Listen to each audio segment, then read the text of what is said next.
Duncan Price slammed the folder onto Corinne Blackwood's desk, hard enough to rattle the oil lamp. "Sign it." His voice carried the particular flatness of a man who had already decided how this conversation would end. "Barrett Sloan is offering fair market value. And frankly, Corinne, after this winter, fair market value is more than you deserve." Corinne didn't look at the folder. She looked at Duncan, the man she had trusted with her ranch for 6 years, and felt something cold settle into her chest that had nothing to do with the temperature outside. "Get out of my office," she said quietly. Duncan smiled. That was the worst part. He smiled. "You've got 2 weeks before the contracts expire, and Sloan stops being generous." He straightened his jacket and walked toward the door like a man leaving a meeting that had already gone his way. "Don't let pride cost you everything your father built." The door closed. Corinne sat alone in the lamplight, and for the first time in years, her hands were not entirely steady. If you've ever watched someone you trusted reveal themselves as a stranger, then you already know exactly what kind of story this is. Stay with me like this video. Drop a comment telling me what city or country you're watching from, and subscribe so you don't miss what happens next. Because what comes after that closed door will change everything you think you know about trust, pride, and what it actually costs a strong woman to let someone in. The storm had been building since mid-morning. By the time Corinne Blackwood finished her ride along the northern boundary fence, the sky had gone the color of a bad bruise, that particular shade of purple-gray that old ranchers in Ash Creek Valley recognized as a warning and newcomers always underestimated. The wind was coming out of the northwest, which meant the temperature would drop another 15 degrees before dark, and whatever moisture was sitting in those clouds would arrive as something harder than rain. She pulled her coat tighter and turned her horse south toward the ranch house. That was when she saw the wagon. It had come off the road about 40 yards onto her property, or rather, it had tried to come off the road and then decided not to cooperate any further. One rear wheel had found a rut hidden under a shallow layer of snow, and the axle had done the rest. The wagon listed sideways at an angle that made clear it wasn't going anywhere without significant help. A man stood beside it. He wasn't panicking, which was the first thing she noticed. He was examining the wheel with the focused attention of someone calculating rather than catastrophizing, one hand resting on the side of the wagon bed, head tilted slightly. He was tall, broad through the shoulders, weathered in the way that comes from years outdoors rather than years of hard drinking. There was a difference, and Corinne had learned to read it. His coat was decent but not new. His boots were the boots of a working man. The second thing she noticed was the small figure sitting in the wagon bed. Child, a little girl maybe 4 years old, bundled so thoroughly in a too large wool blanket that only her face was visible. She was watching the man with the patient, serious attention of a child who had learned that watching carefully was more useful than asking questions. Corinne dismounted. The man heard her coming and turned without startling, which also told her something.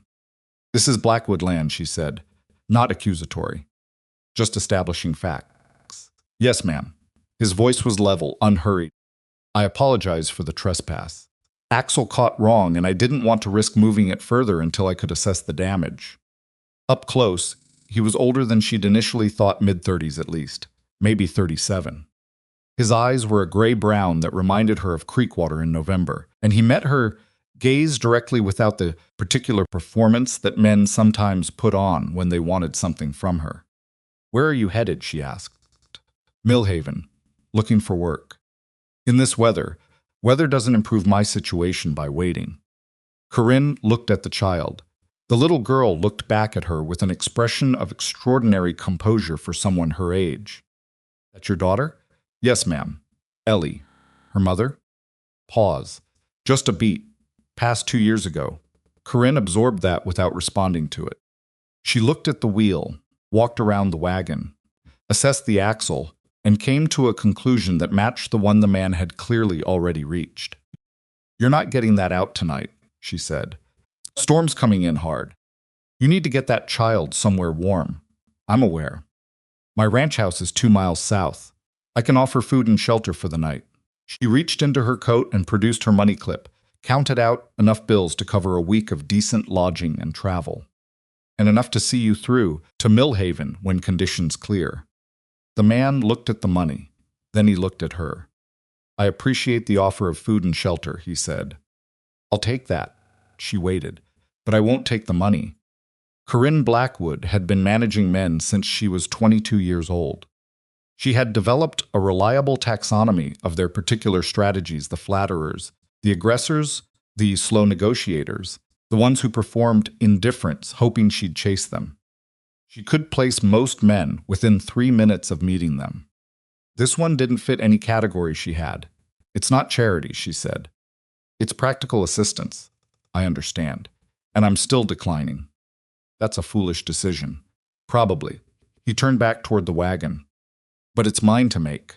He lifted Ellie from the wagon bed with the ease of long habit. The child wrapped her arms around his neck without being asked, rested her head on his shoulder with the absolute trust of someone who had fallen asleep in these arms many hundreds of times, and he looked at Corinne with the calm patience of a man waiting for her to lead. 2 miles south, you said? Corinne stared at him for another moment. Then she got back on her horse and pointed south without another word. His name was Wade Hollister. She learned this at the kitchen table, where her cook, a stout woman named Mrs. Grady, who had opinions about everything, and kept most of them to herself, set out bread and cold beef and coffee without being asked, and then found elaborate reasons to stay within earshot. Wade ate with the focused efficiency of someone genuinely hungry but too proud to show it, cutting his food into pieces, keeping his elbows off the table, making sure Ellie's plate was fuller than his own before he touched his. Ellie ate with the solemn concentration of a small person who understood that food was not to be wasted. Hollister, Corinne said, settling across the table with her own coffee. You from Wyoming originally? Montana. Moved south when my wife got sick. Better doctors in Cheyenne. Did it help? He looked at her. No, I'm sorry, thank you. Silence. The wind had picked up outside, and rain not snow not yet had begun a steady percussion against the kitchen windows. What kind of work are you looking for in Millhaven? Corinne asked. Ranch work. Cattle, horses. Whatever's needed, he paused. I'm good with horses particularly. Breeding stock. Difficult animals, training. Millhaven's got 2 large operations. She wrapped her hands around her coffee cup. Sloan Cattle runs about 12,000 head. Draper Brothers are smaller but growing. Either one will be hiring for winter work. I'm obliged for the information. Studied him across the table. He wasn't performing modesty or manufacturing humility. He was simply quiet, still in the way that certain people were still, not from emptiness but from having decided a long time ago that unnecessary movement and unnecessary words were both wastes of energy. It bothered her more than she wanted it to. You said you're good with horses, she said. Difficult animals. Yes, ma'am. What does that mean specifically? He looked at her again, and this time there was something in his expression that might have been the beginning of a smile, though it didn't quite arrive. It means I have patience and I'm not easily frightened. Which covers most of it. Corinne set her coffee down. I have a gelding, she said. Quarter horse, 5 years old. Came to me from an operation south of here that had mishandled him. He's been unusable for 8 months. My foreman wants to sell him at a loss. Wade said nothing. I'm curious, she said carefully, what you do with an animal like that. First thing I'd do, Wade said, is nothing.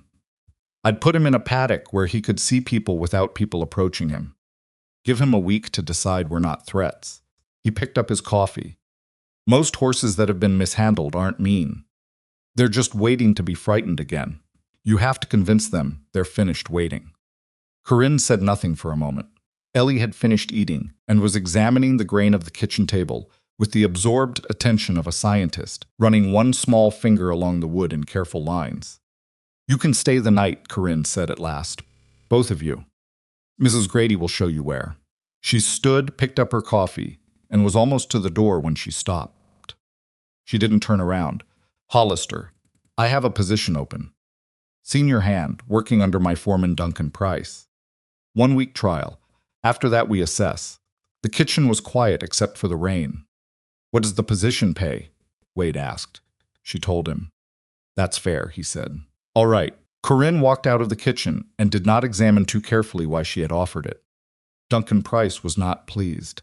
He made this known to Corinne the following morning in the barn. In the particular way, Duncan communicated displeasure, not through direct objection, which she would have respected, but through a series of careful qualifications designed to demonstrate his concern without quite constituting an argument she could directly address. "I'm not saying there's anything wrong with the man," Duncan said, running a cloth along a bridle with meticulous attention. "I'm saying we don't know anything about him. I know he's good with horses and willing to work," Corinne said. "For a week, that's sufficient. He could be anything. He could be running from something. Most people in this valley are running from something, Duncan, including several of your current crew." A pause. The cloth moved along the leather. "Just want to make sure we're being careful," he said. "After everything you've been through." Corinne looked at him steadily. There was something in that phrasing she didn't particularly like, the proprietary gentleness of it, the implication of fragility, but Duncan had been with the ranch for 6 years, and 6 years of reliable loyalty earned some slack. "I appreciate your concern," she said, and left it there. Wade started work that morning. By midday, Corinne had stopped watching him, because watching him was interfering with her own work. It wasn't that he was doing anything spectacular, he was doing the opposite of spectacular, actually. He was doing exactly what needed doing, methodically, without commentary, without the particular brand of performance that ranch hands sometimes put on when they knew the owner was watching. By the end of the first day, he had repaired a section of fence along the eastern paddock that 3 other men had looked at and decided was someone else's problem. By the end of the second day, he had identified 4 calves showing early signs of a respiratory infection that the operation's experienced hands had somehow missed, and had quietly mentioned it to Corinne rather than making a scene about it. "How do you know?" she asked, standing at the fence of the sick pen, looking at the calves in question. "Sound of their breathing," he said, "and the way they're standing. Animals bunch differently when they're sick. People mostly don't notice until it's visible." Corinne called the veterinarian the next morning. The man confirmed Wade's assessment before noon and expressed surprise that the illness had been caught so early. The 3 calves that would have died didn't. It was Mrs. Grady who first mentioned the evenings. "That man of yours," she said, on the 4th day, setting Corinne's supper on the table with unnecessary emphasis. "He's not my man," Corinne said. Mrs. Grady produced a breadbasket. "He was up until past 10 last night, sitting with that child, going through some little book with her, teaching her letters. That's not unusual. Parents teach their children." After a 12-hour workday, Mrs. Grady folded her hands in front of her and looked at Corinne with the expression of someone presenting evidence. "He's got a little fire going. Got that child wrapped in a blanket on his knee, and he's pointing at letters in this book and she's repeating them back. And when she gets one right, the way that man looks at her, Mrs. Grady stopped. "I'm just saying, I've seen a lot of men come through this ranch over the years. Some of them were good workers. Very few of them were good men." Corinne said nothing. "The little girl calls the horse Buttons, Mrs. Grady added. "Because it's got spots, I know. She named it herself." Mrs. Grady. "Supper's getting cold." Mrs. Grady departed. Corinne sat alone with her supper, and the particular quality of silence that came from a house where she was the only person. On the 5th day, she offered him the permanent position. She kept the terms simple, and the offer generous more than what she'd told him initially, which she justified to herself as appropriate given what she'd seen of his competence. A fair assessment would have told her it was also something else, but she wasn't interested in fair assessments of herself at the moment. Wade sat across from her at the office desk and listened to the full offer without interrupting. Then he said, "I appreciate it, but I can't take the higher wage." Corinne stared at him. "The work I've been doing this week," he said, "is worth what you offered me originally. Maybe in a few months, if I prove out, the higher number makes sense. But right now, pay me what the work is worth. Nothing more." "That's an unusual position," Corinne said carefully. "I suppose it is. Most men argue for more. I'm not most men," he said it without pride as flat statement of fact. "And I've learned it's better to know the exact value of what you've earned." Everything cleaner. Corinne folded her hands on the desk. "Hollister, I'm going to ask you something directly, and I'd like a direct answer." "All right, Are you trying to position yourself advantageously? With me, with this ranch, with anything related to my financial situation? He looked at her for a long moment. No, he said. That's a very simple answer to a complicated question. It's a simple question dressed in complicated clothes. He leaned forward slightly. You want to know if I want your money. I don't. You want to know if I'm angling for something beyond a job. I'm not. You want to know if this is a strategy, a beat. I'm a widowed man raising a 4-year-old daughter with $63 to my name and a broken wagon in your barn. The only strategy I have is working hard enough that you keep me on. Silence. Outside, the first real cold of the season had arrived, not the exploratory cold of early autumn, but the committed cold of a Wyoming winter settling in for its long stay. All right, Corinne said at last. All right, you believe me? Or all right, the position's extended? Both, she said. He nodded once and went back to work. Duncan found her that evening on the porch. This was unusual. Duncan was not a porch conversation man. He was an office meeting man, a formal agenda man, a person who preferred the structure of scheduled discussion. Finding him on her porch in the dark, with a whiskey he had apparently helped himself to, suggested something had moved past his usual management. He declined the higher wage, Duncan said, without preamble. Word travels, Corinne said. I make it my business to know what goes on here. He swirled the glass. Corinne, in my experience, when a man refuses more money, he's either too proud to admit he needs it, or he's playing a longer game. Or he's telling the truth. Duncan said nothing. You don't think that's possible? She asked. I think, Duncan said carefully, that men who want wealthy women have learned that the direct approach doesn't work. The ones who are clever find another angle. He set down his glass. I've seen 3 men in 6 years try to win this ranch through you. None of them were as smart as taking the low wage and acting like they didn't want anything. Corinne stood at the porch railing and looked out at the dark. She did not say what she was thinking, which was that Duncan's argument was persuasive precisely because it was designed to be, and persuasive arguments were things she habitually examined for their construction.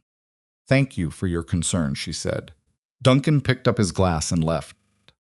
Cold was very sharp now, and the clouds had come back a different kind this time, lower and heavier, the sort that didn't announce themselves in purple-gray, but simply arrived and stayed. Corinne went inside and did not sleep particularly well. Flooding started 6 days later. It came from the north, a combination of rain and early snowmelt that turned the creek along Blackwood's upper pasture from a manageable waterway into something that had no interest in being managed. By the time anyone understood what was happening, approximately 300 head of cattle were on the wrong side of a crossing that had gone from knee-deep to chest-deep overnight and dropping another foot of water by the hour. The experienced hands gathered in the barn that morning and reached their conclusion quickly. Can't move them, said a veteran hand named Hollis, who had been working cattle for 30 years, and whose assessment Corinne generally trusted. Water's too high, current's wrong, you push spooked cattle through that, and you lose half of them to drowning before you lose half to the cold. So we wait, said another hand. We wait, Hollis confirmed. Weather breaks in 3, 4 days. Water drops? We move them then. How many will we lose holding them there? Corinne asked. The men exchanged looks. Some, Hollis said. How many is some? A longer pause. 20, maybe 30. If the cold gets worse, more. 30 head was real money, and Corinne knew it, but she also knew that Hollis's 30 was considerably better than the 100+ she'd lose, pushing a panicked herd through a flood crossing. She was on the edge of agreement when Wade, who had been standing at the back of the group with his hat in his hands, spoke. There's another way. Every head in the barn turned. Wade didn't appear to find this particularly daunting. He stepped forward and laid it out straightforward. No decoration, the abandoned logging route through the hills to the east. A route that bypassed the flood crossing entirely and came back to the upper pasture from the far side, where the land was still accessible. The silence that followed was of the specific quality that groups produce when someone has said something that is either brilliant or idiotic, and no one is certain yet which. That route's been unusable for years, Hollis said finally. Trees down, washouts, portions of it, Wade said. The northern section's in decent shape. I wrote it 2 days ago. You wrote it. I like to know the land I'm working on. He looked at Corinne. It would take most of a day to clear the blocked sections. Then we'd need a full crew to drive the herd through the routes narrow in places, so it's slow going. But we'd get them home, a pause, or we wait 4 days and lose 30 head to cold. Corinne looked at Hollis.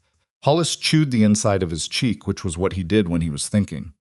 If there are sections that won't hold under a herd, he said slowly, we could lose men. There are 2 sections I'm not certain about, Wade said. I'd want to walk them first, with 2 men before we commit the herd. If either of those sections is compromised, we come back and wait. And if they're not, then we have our route.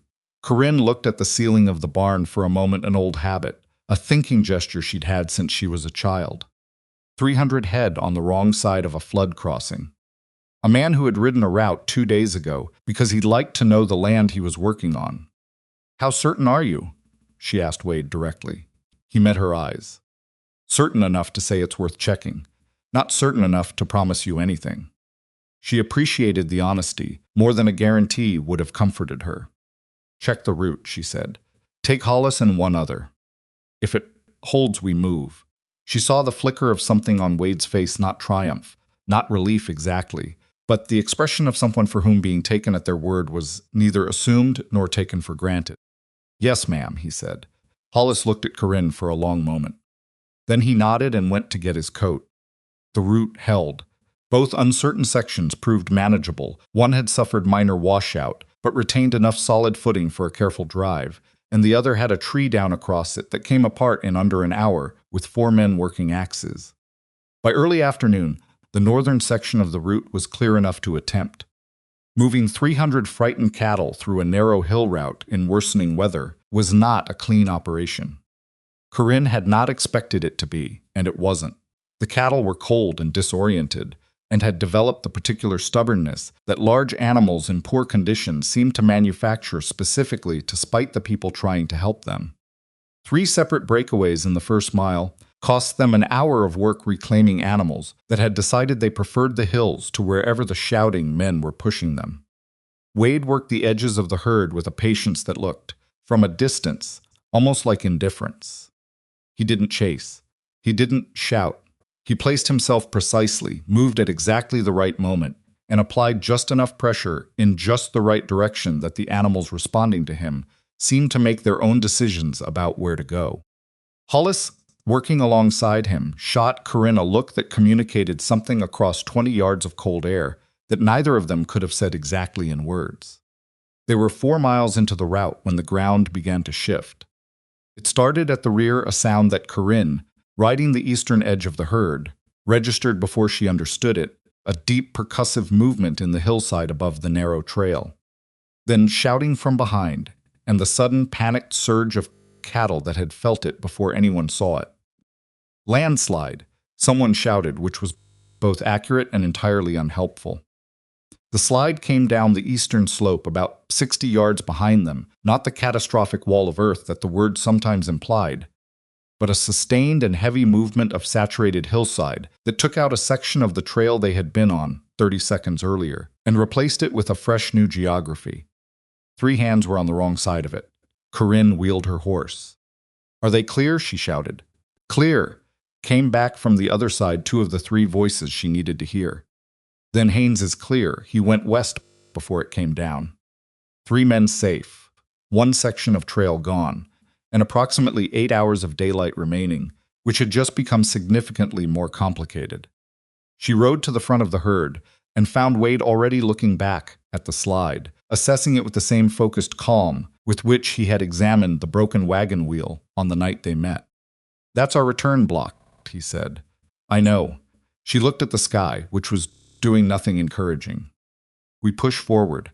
The northern exit comes out 3 miles ahead. We can circle back to the ranch that way." 3 miles through the upper hills in this weather. He wasn't arguing. Calculating. "You have a better suggestion?" He looked at her. "No. Forward is right." They went forward. The last 3 miles took 5 hours. Snow arrived in the second hour, not the light snow of early autumn, but the committed, horizontal snow of a Wyoming winter, with intentions, and Corinne's world narrowed to the width of the herd and the visibility immediately ahead, and the sound of Wade's voice somewhere in the gray whenever she needed to know a decision had been made. He didn't crowd her authority. She noticed that specifically, across 5 miserable hours of noise and cold and slow movement through terrain that seemed to be renegotiating its terms every half mile. When she made a call, he executed it. When she was wrong twice, definitively wrong, he said so once clearly, offered the correction, and moved when she agreed. There was something in that she had not experienced from a man before. Not deference exactly, not agreement, something closer to respect offered freely, without it costing him anything. She didn't have time to think about what it meant. They brought 287 cattle home through the northern exit just after dark. The remaining 13 had been lost to the flood crossing before the drive, a number everyone had privately feared would be much higher. In the barn afterward, in the particular silence of exhausted people who had done something difficult and come out the other side, one of the younger hands started what became a general and somewhat disorganized celebration. Someone produced a bottle. Hollis made a speech that was mostly incoherent but thoroughly sincere. Wade stood at the edge of it, accepting the handshakes and the backslapping, with the measured discomfort of someone who had learned that drawing too much attention was frequently its own kind of problem. He looked across the barn at Corinne. She looked back. She almost said something. She turned away instead and went to check on the stable horses, and spent a while longer in there than the horses strictly required, and did not examine too carefully what she had almost said or why she had not said it. The documents arrived on Duncan's desk, he said, by way of a hand from Sloane's operation, who had stopped to pass along what had called relevant information. Corinne sat in her office at 9 in the morning and read letters that carried Wade Hollister's name and Barrett Sloane's. Letters that discussed Blackwood Ranch's vulnerabilities with the specificity of someone who had been on the inside for weeks and was reporting what he found. The cold in her chest was different this time. It was the cold of a person who had been right for years and lowered her defenses for 1 month and been proven right again. She did not cry. She had not cried from betrayal since she was 25. She sent for Wade. He arrived still in his work coat, hat in his hand, unhurried, a man who had no idea what was coming, because a man who had done what she thought he'd done would have had warning, would have prepared a better face. Or that was what she told herself later, when it no longer mattered. She put the letters on the desk between them. "Would you like to explain these?" she said. He looked at the letters. Something crossed his face, not guilt, not panic, but something she couldn't name in the moment, and wouldn't try to name until much later. "Where did these come from?" he asked. "That's not what I asked." "Corinne, you're finished here." Her voice was very steady. "Collect your pay from Mrs. Grady. I'd like you off Blackwood property by noon." He was quiet for a long time. She waited for the argument, the explanation, the defense, the anger. None of it came. He picked up his hat. At the door he stopped. "I never wanted what you owned," he said. His voice was different now, not angry, not pleading, just stripped of everything except what was left when a person stopped trying. "I thought eventually you might believe I wanted you." The door closed. Corinne sat at her desk for a long time after. Then she put the letters in the top drawer, locked it, and went back to work. She was very good at going back to work. She did not let herself think about a 4-year-old girl who had named a spotted horse buttons, or a man who washed his daughter's hair after 12-hour workdays, or the way he had followed her lead through 5 hours of snow and darkness without once making her feel diminished for needing someone beside her. She was very, very good at not thinking about things. She went back to work. And it was only 3 hours later, when she was reviewing contracts in the afternoon light, and something made her look again at the penmanship on those letters. Really look. The way you look when your mind has been working on something without your permission, that the cold in her chest changed character entirely. She had seen Duncan's handwriting on 6 years of ranch reports. She knew exactly what his capital H looked like. And the H in Hollister on those letters was not Wade's handwriting. Duncan's. She sat with that realization for a long time. The afternoon light moved across her desk in the way it did in winter, low and pale and uninterested in warming anything. The locked drawer sat in her peripheral vision like a thing with weight. She did not open it again immediately. She needed to be certain before she did anything with certain, because uncertain was a mistake she could not afford to make twice in one day. She pulled out 6 months of ranch reports from the filing cabinet beside the window. Duncan's handwriting was on all of them. His signature, his field notes, his daily tallies. She had barely looked at them closely in years because there had been no reason to look closely. That was the particular danger of trust. It made you lazy about verification. She spread 3 reports on the desk and put the forged letters beside them. Capital H in Hollister, the capital B in Blackwood. The way Duncan formed his sevens with a small hook at the bottom that was individual enough to be distinctive and consistent enough to be undeniable. She sat back in her chair and pressed both hands flat on the desk.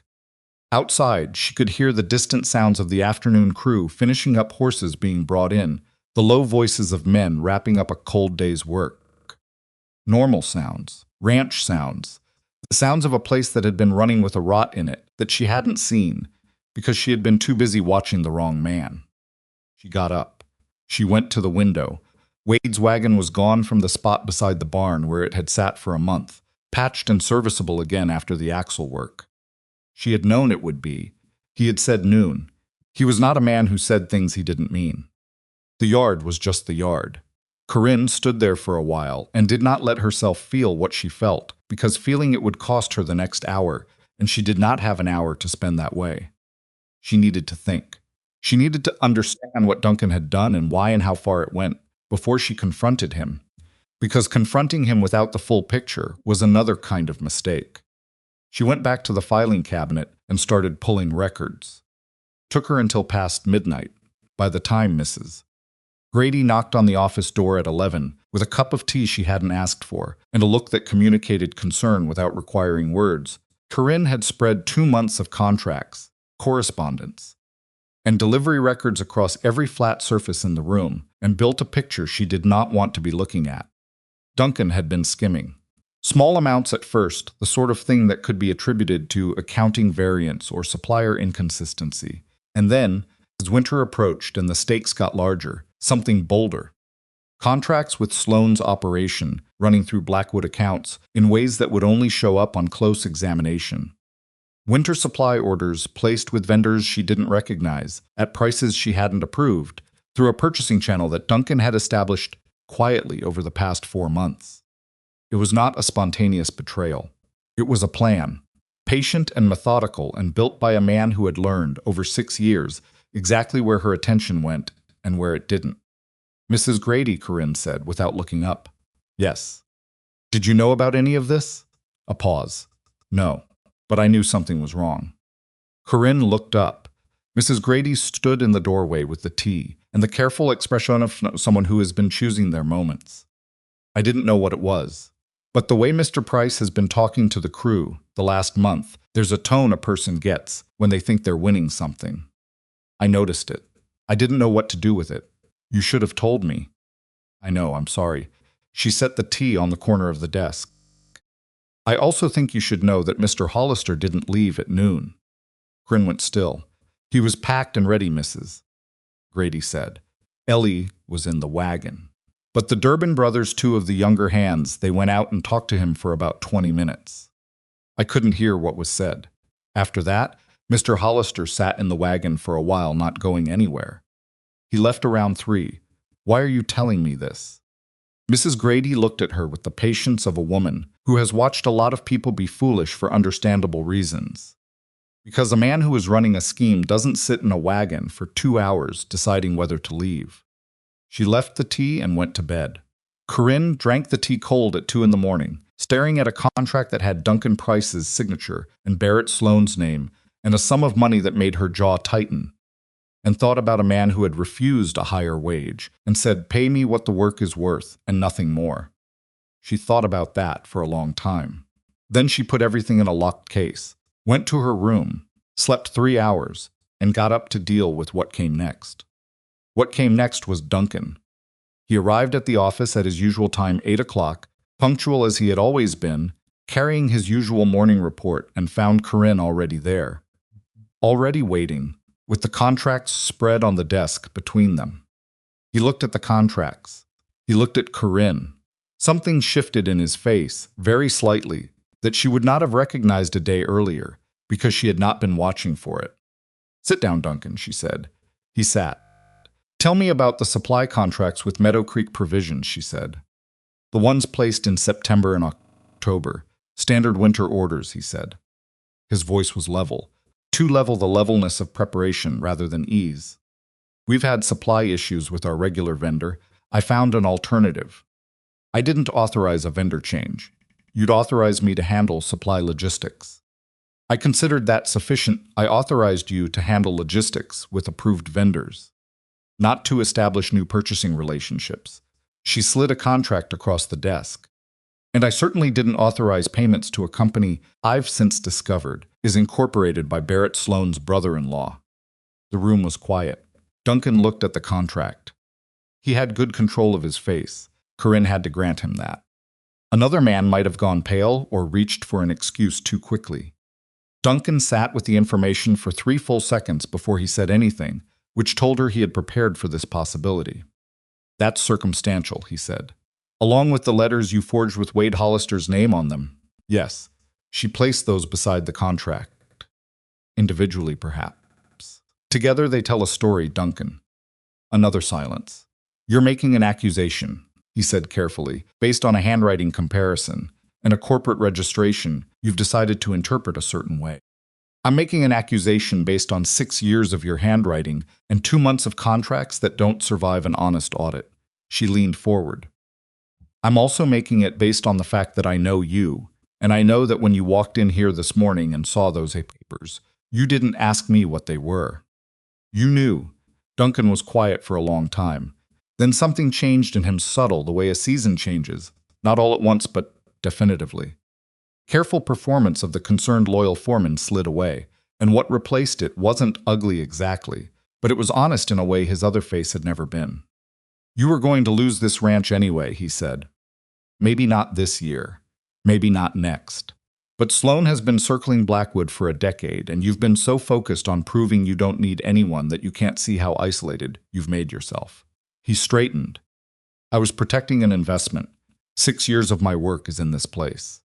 6 years of my father's work is in this place. And you've been running it like a fortress instead of a business." His voice was not raised.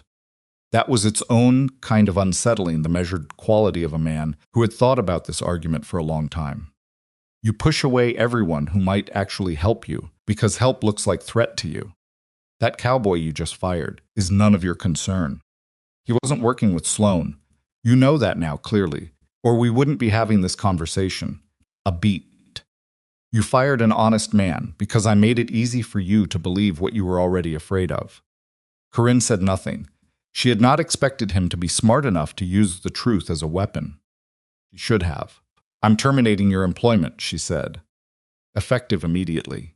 You'll surrender the ranch ledgers, the key to the supply office, and any ranch property in your possession. I'm giving you until this evening to collect your personal belongings. And the contracts with Sloane are fraudulent and will be treated accordingly." Duncan stood. He was still composed. She had expected anger, had, on some level, wanted it, because anger would have been easier than this particular brand of composed pragmatism. "You can't run this place alone, Corinne," he said. "You never could. You just convinced yourself you could, because needing something felt like losing." He left.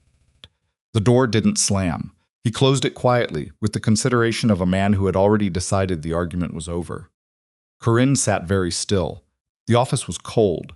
She could hear the crew outside, morning sounds, familiar sounds, and underneath them, the specific silence of a ranch that had just lost its foreman and hadn't yet noticed. She put her hands in her lap and breathed. Then she picked up her pen and started making a list of everything that needed to happen, before Sloane found out Duncan was gone. It was a long list. She had perhaps 2 days before the information traveled. 2 days was not much. But Corinne Blackwood had built a cattle operation from a broken inheritance and raised it for 12 years on her own 2 feet, and she was not in the habit of needing more time than she had. Started working. The first problem was the crew. Duncan had been with the ranch 6 years, which meant he knew every man on the payroll and had had 6 years to develop relationships that Corinne, who had kept herself behind a careful professional distance from her employees, had not. She did not know. This morning, who among her crew had been talking to Duncan about the ranch's vulnerabilities, who had been receiving extra consideration from him in exchange for loyalty that might not extend to her, and who was simply a working cowhand who came to do a job and went home. Called them all to the barn at mid-morning. She had given a crew speech exactly once before in her life when she took over the ranch at 22, inheriting a demoralized operation from a father who had been sick for 2 years, and a management team that had quietly decided the young woman was temporary. She had stood in this same barn and told them, without warmth and without particular grace, that Blackwood Ranch had a new owner and the operation would continue, and anyone who had a problem with that was welcome to find different employment. Half the room had walked out. The half that stayed had built this ranch with her. This morning, she stood in front of a crew that was larger, that was colder, that had spent a month watching her interact with Wade Hollister and had drawn their own conclusions about what that meant. She told them the truth. Not all of it. Enough of it. Duncan Price had been working against the ranch's interests in coordination with Barrett Sloan. He was gone. The ranch was not in crisis, but it was in a period of adjustment, and she needed to know, directly and immediately, if anyone in this room had been approached by Duncan or Sloan in a capacity that might affect their employment here. The silence that followed was of the specific quality that groups produce when they are deciding together, without speaking, how to respond. It was Hollis who moved first. He stepped forward from the middle of the group, a man of 55 who had seen enough of ranching life to have strong opinions about most things and a sufficient number of scars to back them up. And he said, without particular drama, Sloan's man approached me in October, offered me better wages to report on Blackwood operations. I told him no, and I'm telling you now because I should have told you then. The room was very still. Then a hand named Garrett, 19 years old and still not entirely sure how his own body worked, said, "Me too." Told him to get lost. 3 more voices in quick succession. 5 men had been approached. 5 had declined. None of them had told her. She looked at the room. "Why didn't you tell me?" she asked. It was Hollis who answered, because Hollis was the kind of man who answered things directly, even when the direct answer was uncomfortable. "'Cause you're not easy to bring things to," he said. "You run tight. You're fair. You're good at what you do, but you've got a wall. Miss Blackwood, and most of us learned early on that things which might sound like problems or complaints don't get a warm reception." It landed. She let it land because not letting things land was exactly the problem he was describing. "That's fair," she said. Hollis nodded once, with the expression of a man who had expected to catch hell for saying it, and was mildly surprised not to. "I need a temporary foreman," she said. "Someone who knows the operation. I'm asking for volunteers, and I'm asking the crew to weigh in on who they'd work well under. We'll sort the permanent question after the new year." 3 names came up. The crew chose by rough consensus in about 10 minutes, which was faster and more decisive than Corinne had expected, and the name they landed on was a hand named Tomas Reyes, 38 years old, who had been with Blackwood for 4 years, and whom Corinne had never particularly distinguished from the general crew, a failure of attention she was adding to her list. Tomas accepted the temporary appointment with the expression of a man who was terrified and trying not to show it, which Corinne found more reassuring than confidence would have been. Confidence, in her experience, frequently had nothing behind it. Terror meant a person understood the weight of what they were carrying. "You'll be fine," she told him, privately, afterward. "I've never foremaned before," he said. "I know. You'll learn." She paused. "I'll be more available than I have been. Don't let that become a reason not to make your own calls." He looked at her with the expression of someone trying to work out what that sentence meant. "I'm saying you have authority," she said more plainly. "Use it. Come to me when you're uncertain, but don't use uncertainty as a reason to not decide." "Yes, ma'am." He turned to go, then stopped. "For what it's worth, the crew feels different today than it did yesterday." "How so?" He thought about it. "You talk to us like people," he said.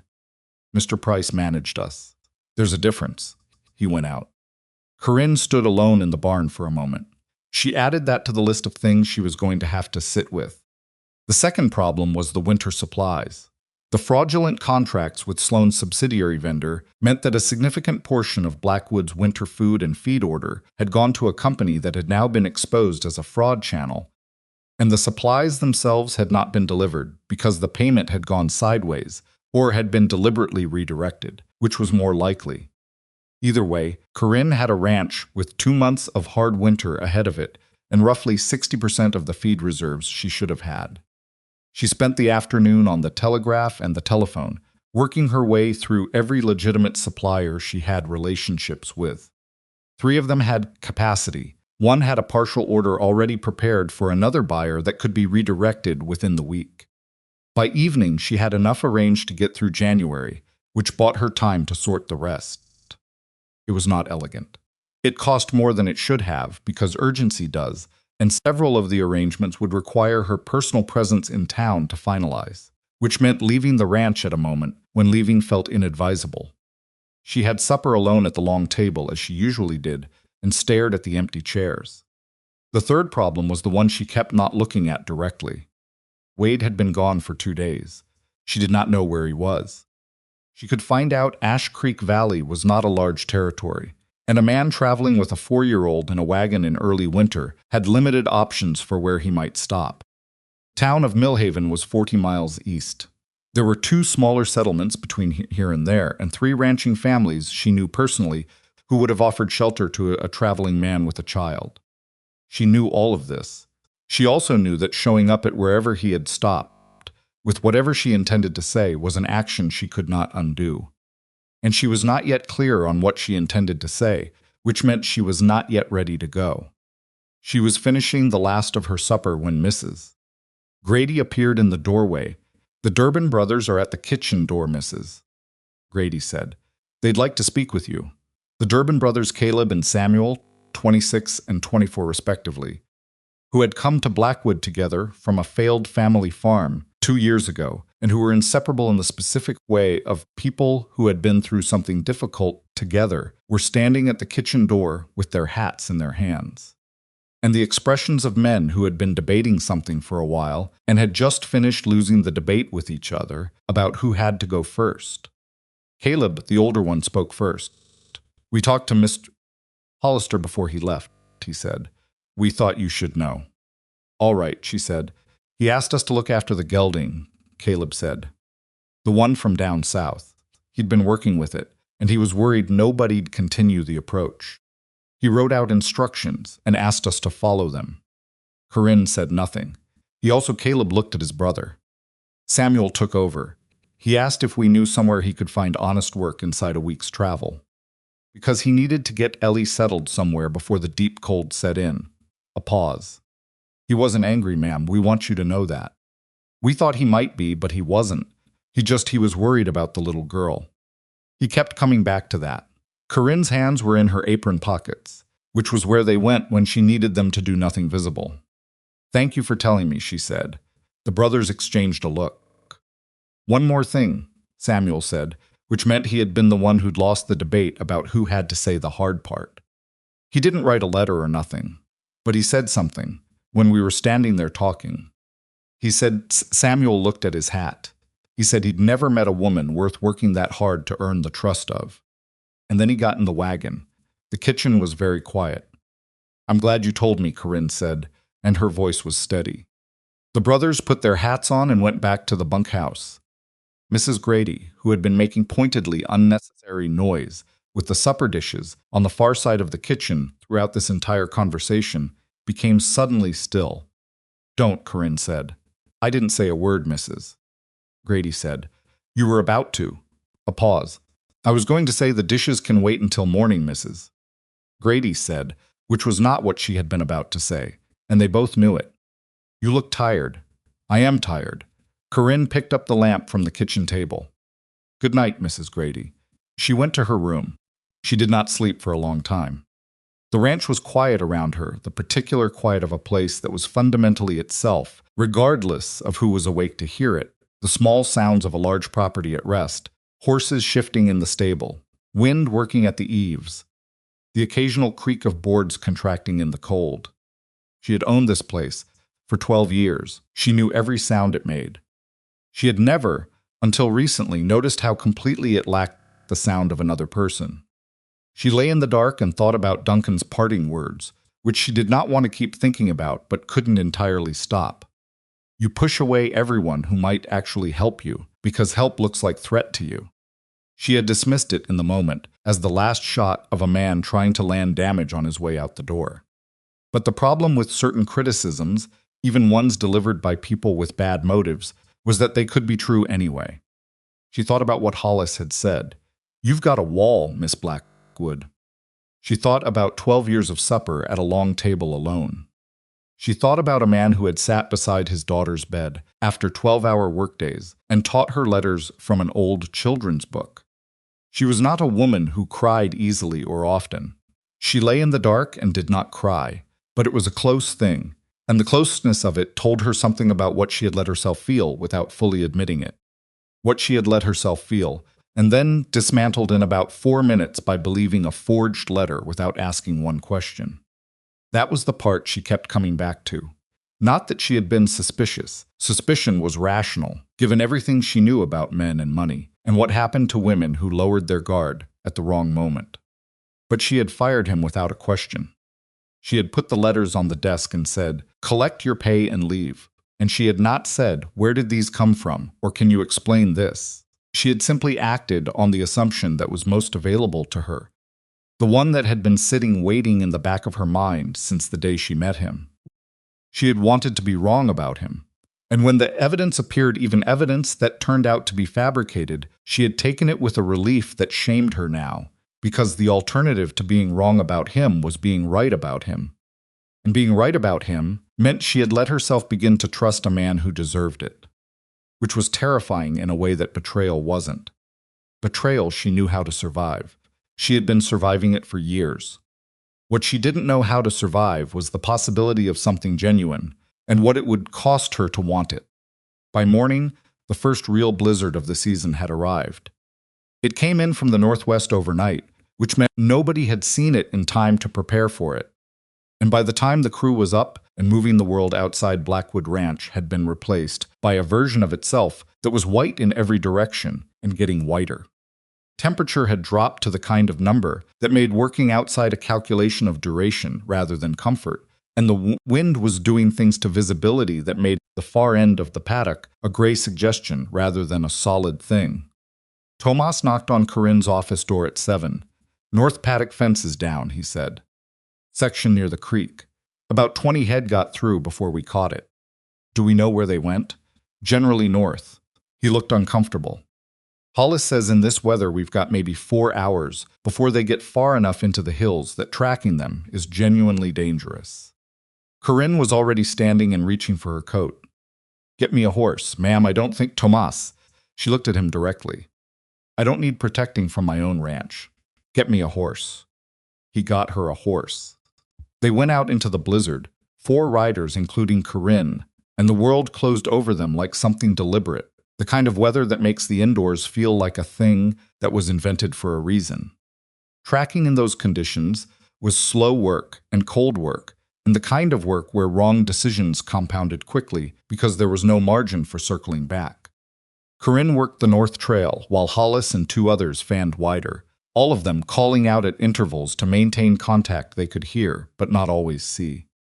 They found 15 of the 20 in a draw about 2 miles north, huddled against a rock outcrop in the way that cattle have, of finding the least miserable available option and committing to it completely. Getting them moving again was an argument rather than a drive, every animal requiring individual persuasion before the collective would shift. The remaining 5 took another hour, scattered singly across a hillside that was generous with its wind and not at all interested in making anything easier. By the time they got back, the morning was mostly gone, and Corinne's hands were the kind of cold that doesn't fully reverse for several hours, and the crew that had stayed behind had hot coffee waiting, which was a small kindness that she appreciated more than she normally would have admitted. Tomas fell into step beside her, heading to the barn. "Ma'am," he said, "there's something else." Of course there is. Sloan was in town yesterday. Word came in from the Kimball family their boy was picking up supplies and saw Sloan at the telegraph office sending a number of messages. Tomas paused. Nobody knows who he was sending to. But the timings. He knows Duncan is gone, Corinne said. That's what we figure. She handed her horse off and stood for a moment in the barn doorway, looking at the blizzard rearranging the world outside. 2 months of winter ahead, a foreman gone, supply shortages that were manageable but not comfortable. A cattle baron who had been circling her property for years and had just lost his inside man. And somewhere east of here, a man in a wagon with a 4-year-old daughter who had taught himself a logging route through the hills because he liked to know the land he was working on. Corinne pulled her coat tighter. Send a message to the Kimball family, she said. I want to know anything else they hear about Sloan's movements. Yes, ma'am. And get me the current inventory on the South Hay stores. I want to know exactly what we have and what we need. Right away. He started to go. Tomas, he turned. You're doing well, she said. I should have said that earlier. He looked slightly astonished, which told her more about how rarely that kind of thing had been said in this operation than she wanted to know. Thank you, ma'am, he said, and went. Corinne stood in the barn and listened to the blizzard and thought about what Sloan moving meant, and what she had, and what she didn't have, and what it was going to take to come through this winter on her own feet. She thought about Duncan's words again. You can't run this place alone, Corinne. You never could. She thought, that's not the same as saying you can't run it. But she also thought, standing in the cold with honest inventory of her situation, that alone and independent were not actually the same word, and she had been using them interchangeably for a very long time. She went back to the house. She sat at her desk and wrote 2 letters, one to her attorney in Cheyenne regarding the fraudulent contracts, and one that she sat with for a long time before she wrote a word. The second letter was short. It said, I was wrong about the letters and I know it. I owe you an explanation and an apology, neither of which I am able to deliver on paper properly. If you are still in the territory, I am asking you to come back to Blackwood Ranch. Not because I need a cowhand, because I need to say to your face what I should have said before I let you drive away. She signed it with her name and no other decoration. She sealed it.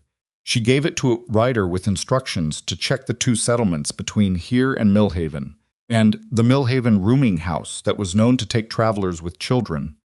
And if none of those turned up Wade Hollister's wagon, to ask at the livery in Millhaven itself. The writer left.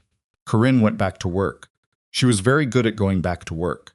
And right now, that was the best thing she had, that, and the knowledge that somewhere to the east, the weather was the same weather it was here, and a man traveling with a 4-year-old in a wagon would be stopped somewhere waiting for it to pass. She had a narrow window. She intended to use it. But first there was a ranch to hold together, a predator circling from the east, and a winter that had just announced very clearly that it was not interested in any of their problems. She pulled out the inventory list and started calculating. The writer came back on the 3rd day. He arrived in the late afternoon with snow on his coat and the particular expression of someone who has covered significant ground in poor conditions and is not entirely sure the news he's carrying justifies it. He found Corinne in the supply barn doing inventory with Tomas, and he handed her back the sealed letter unopened. He wasn't at either settlement, the writer said, and he wasn't at the Millhaven rooming house. I asked at the livery, like you said. A pause. Liveryman remembered a man with a wagon and a small child. Said he came through 4 days ago. Asked about road conditions east. Bought feed for the horse. And kept moving. Corinne looked at the letter in her hand. East, she said. Past Millhaven. Yes, ma'am. Said the man seemed like he had somewhere specific to be. She stood with the letter for a moment. Tomas had gone very interested in the inventory clipboard. All right, she said. Thank you. The writer went to get warm. Corinne put the letter in her coat pocket and went back to counting hay bales, and she did not speak about it again that evening. And the letter stayed in her coat pocket for 3 more days, like a thing she wasn't ready to put down and wasn't ready to use. The problem with Barrett Sloan arrived formally on a Wednesday. Not Sloan himself that would have been simpler, in the way that direct confrontations were always simpler than their alternatives. What arrived was a man named Aldrich Fenn, who introduced himself as Sloane's business representative and who had the particular manner of a person trained to deliver uncomfortable information with the maximum appearance of reasonableness. He was perhaps 50, well-dressed for the conditions, and he sat across from Corinne in her office, with his hands folded on the desk in a way that was designed to communicate patience. "Mr. Sloane is concerned," Aldrich Fenn said, "about the disruption to the supply contracts that were recently put in place between your ranch and Meadow Creek provisions." "Those contracts were fraudulent," Corinne said, "established without my authorization through a foreman who was working against my interests. My attorney in Cheyenne is currently reviewing the documentation. Mr. Sloane's understanding of those contracts is somewhat different. Mr. Sloane's understanding doesn't change the facts." Fenn nodded slowly, as though she had made a point that deserved acknowledgement before being set aside. "The difficulty," he said, "is that regardless of how the contracts originated, Meadow Creek Provisions did make arrangements and expenditures based on them. There's a question of liability. There's a question of fraud," she said. "There's a different question. These matters can take quite some time to resolve through legal channels." He unfolded his hands and opened the case he had brought. "Mr. Sloane is prepared to offer an alternative that would resolve the situation promptly and fairly." He produced a document and slid it across the desk. "A purchase offer for Blackwood Ranch. As you'll see, the terms are generous, well above what current market conditions would suggest." Corinne did not look at the document. She looked at Aldrich Fenn. "You came here," she said slowly, "to present a purchase offer. While threatening litigation based on contracts, your employer arranged to be put in place through my foreman, who was on your employer's payroll." Fenn's expression remained composed. "I wouldn't characterize it that way." "I would." She pushed the document back across the desk without opening it. "Get off my property." Something moved in Fenn's face, not anger, which she had expected and was prepared for, but a kind of recalibration, the expression of someone adjusting a plan. He picked up the document and returned it to his case with unhurried precision. "Mr. Sloane anticipated this response," he said, standing. "He asked me to convey, as I leave, that the situation regarding your winter supplies is considerably more fragile than you may currently appreciate, and that the offer will remain open through the end of the month." He let himself out. Corinne sat very still for approximately 30 seconds. Then she went to find Tomas. She found him in the stable, which had become his preferred location for difficult conversations, on the grounds that horses were better company than most people during stressful discussions. "How fragile are the winter supplies?" she asked him directly. Tomas looked at her. He had the expression of a man who had been hoping this conversation would happen later, and not sooner. "We're short," he said. "We've been short since we figured out what Duncan did. The 3 suppliers you got lined up, 2 of them came through. The third one, over in Rawlins." He stopped. "What about the third one?" "Backed out yesterday. Sent a message saying they couldn't fill the order after all." He ran a hand over his face. "I was trying to figure out alternatives before I brought it to you." "Don't do that," she said, not harshly. "Bring things to me when they happen, not when you've solved them. I need to know what's coming." "Yes, ma'am, I'm sorry." "The Rawlins supplier. Did they give a reason?" "Said they'd committed the inventory elsewhere." "But Rawlins has got 2 large operations and neither of them needed that volume this season. I know that because I talked to both of them in October about sharing a freight delivery." He paused. "Somebody got to the Rawlins supplier. Sloane." The word didn't need to be said. Corinne stood in the stable with her hands in her coat pockets and ran the numbers in her head. The numbers were not comfortable numbers.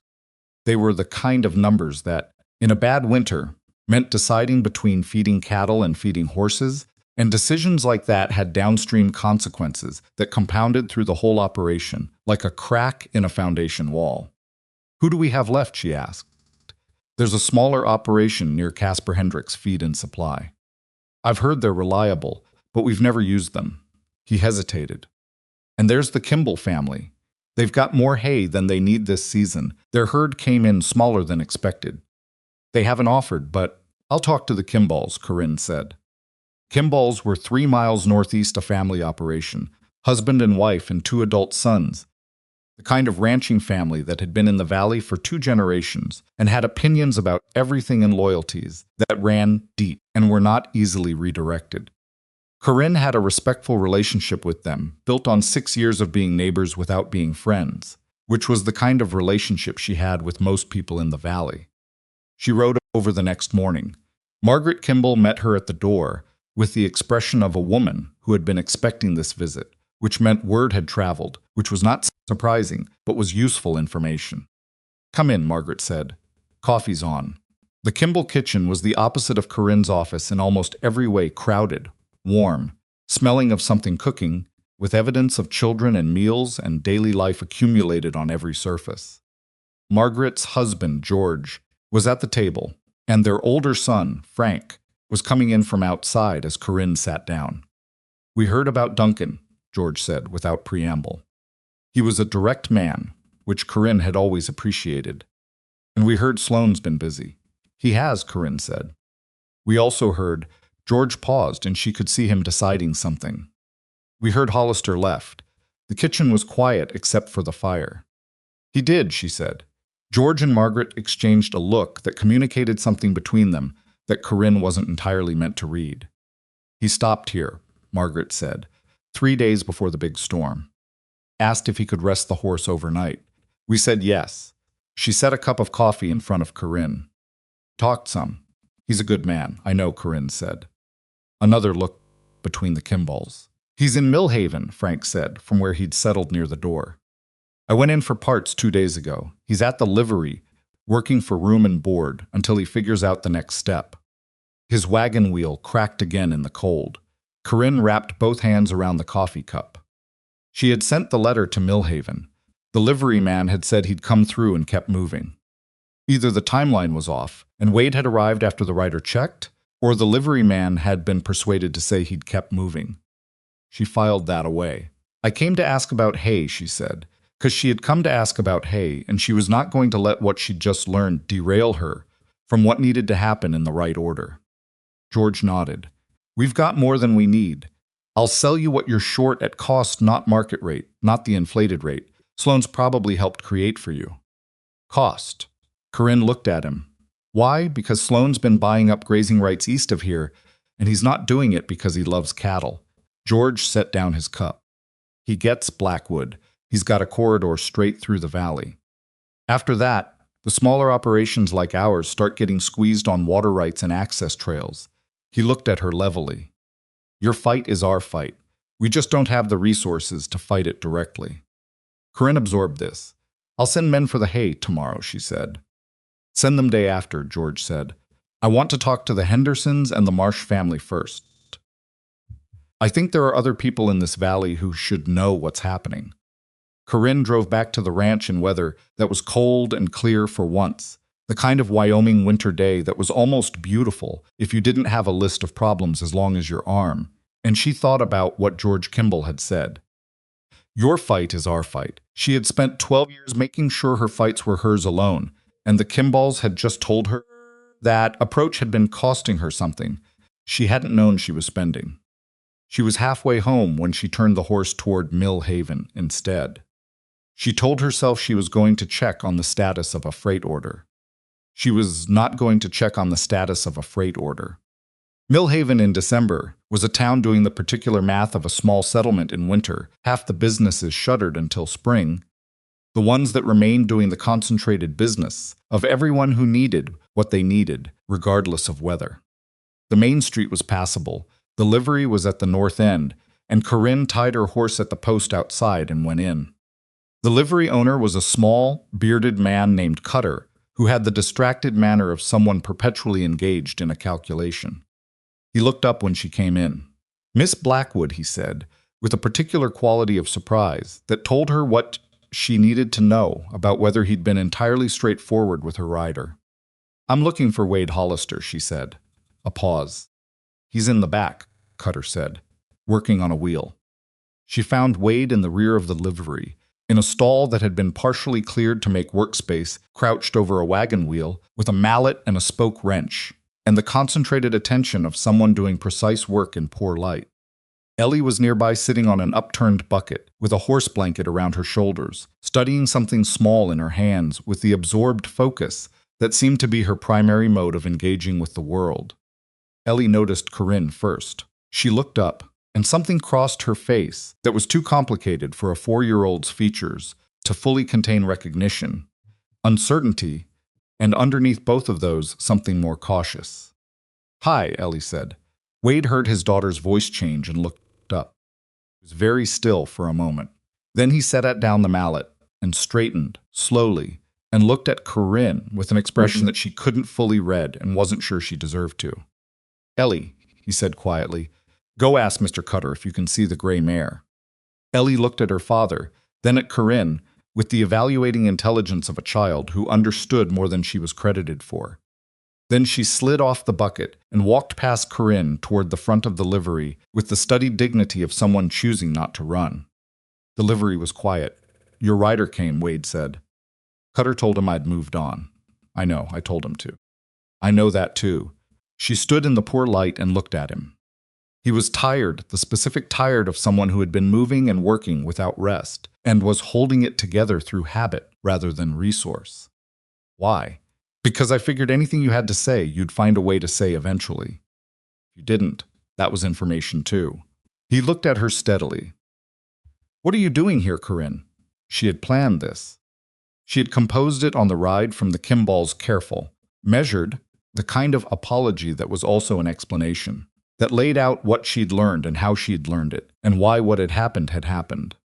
Standing in front of him, it all went away. "I was wrong," she said. "The letters were forged. Duncan forged them. He's gone, and I've got documentation that will hold up in any court in Wyoming. And I should have asked you one question before I said what I said, and I didn't ask it because..." She stopped. "Because it was easier to believe I was lying," he said. Not angry, just accurate. "Because believing you were lying was something I knew how to do," she said. "And the other thing was something I didn't." Silence. In the front of the livery, they could hear Ellie's voice asking Mr. Cutter something with great seriousness, and Cutter's response, and Ellie's follow-up question, and the resigned patience of Cutter's second response. "The ranch is in trouble," Corinne said. "Sloan moved fast when Duncan left. He's squeezed my winter supplies. He's using the fraudulent contracts as legal leverage, and he sent someone to the ranch last week with a purchase offer." She looked at him directly. "I'm not telling you that, so you'll feel sorry for me and come back. I'm telling you because you deserve to know the full picture, and the full picture includes the fact that I came here first to apologize, and the trouble is separate." "Is it?" "Yes." He looked at her for a long time. "You're not good at this," he said. "I know. The apologizing. I know that too." Something shifted in his expression, not softened exactly, but adjusted. "The apology is accepted," he said. "You were wrong, you know it, and I believe you know it." "That's enough," she breathed. "The other question," he said, "is what you actually want." She had known this was coming, and she still wasn't entirely ready for it. "I want you to come back," she said. "Not because of Sloan. Not because the ranch needs another hand. Because I was wrong about you and you were right about me, and I don't know how to fix the second part except to start by admitting it." He was quiet. "I also want..." She stopped again. He waited. "I want to have asked you the question," she said, "before I told you to leave. I want to have been the kind of person who asks the question." She met his eyes. "I'm trying to become that person. I'm not there yet. But I'm trying." The livery was very cold and very still. "My wagon wheel needs 2 more days," he said at last. "I have a wagon. You can use it. I'm not going back to take charity." "It's not charity. It's a wagon. You can pay me for the use of it when you're back on your feet." She held his gaze. "Or you can stay here 2 more days and give Sloan 2 more days, and I will manage without you, because I can manage, but I would rather..." The sentence took a moment to finish. "I would rather not." He looked at her for a long time. Then he called Ellie. Ellie appeared from the front of the livery with hay in her hair and the expression of someone who had been listening since approximately the beginning. "We're going back to the ranch," Wade said. Ellie looked at Corinne. Corinne looked back. "Does Button still have the spots?" Ellie asked. "Every one of them," Corinne said. Ellie nodded, apparently satisfied with this, and went to collect her horse blanket from the bucket. They arrived at Blackwood Ranch in the early evening, which meant the crew was finishing up, and the barn was busy, and there was no quiet way to arrive. Wade drove the borrowed wagon, and Corinne rode alongside, and the crew saw them coming through the gate, and the particular silence that fell over a group of people, trying not to appear to be paying attention, settled over the yard.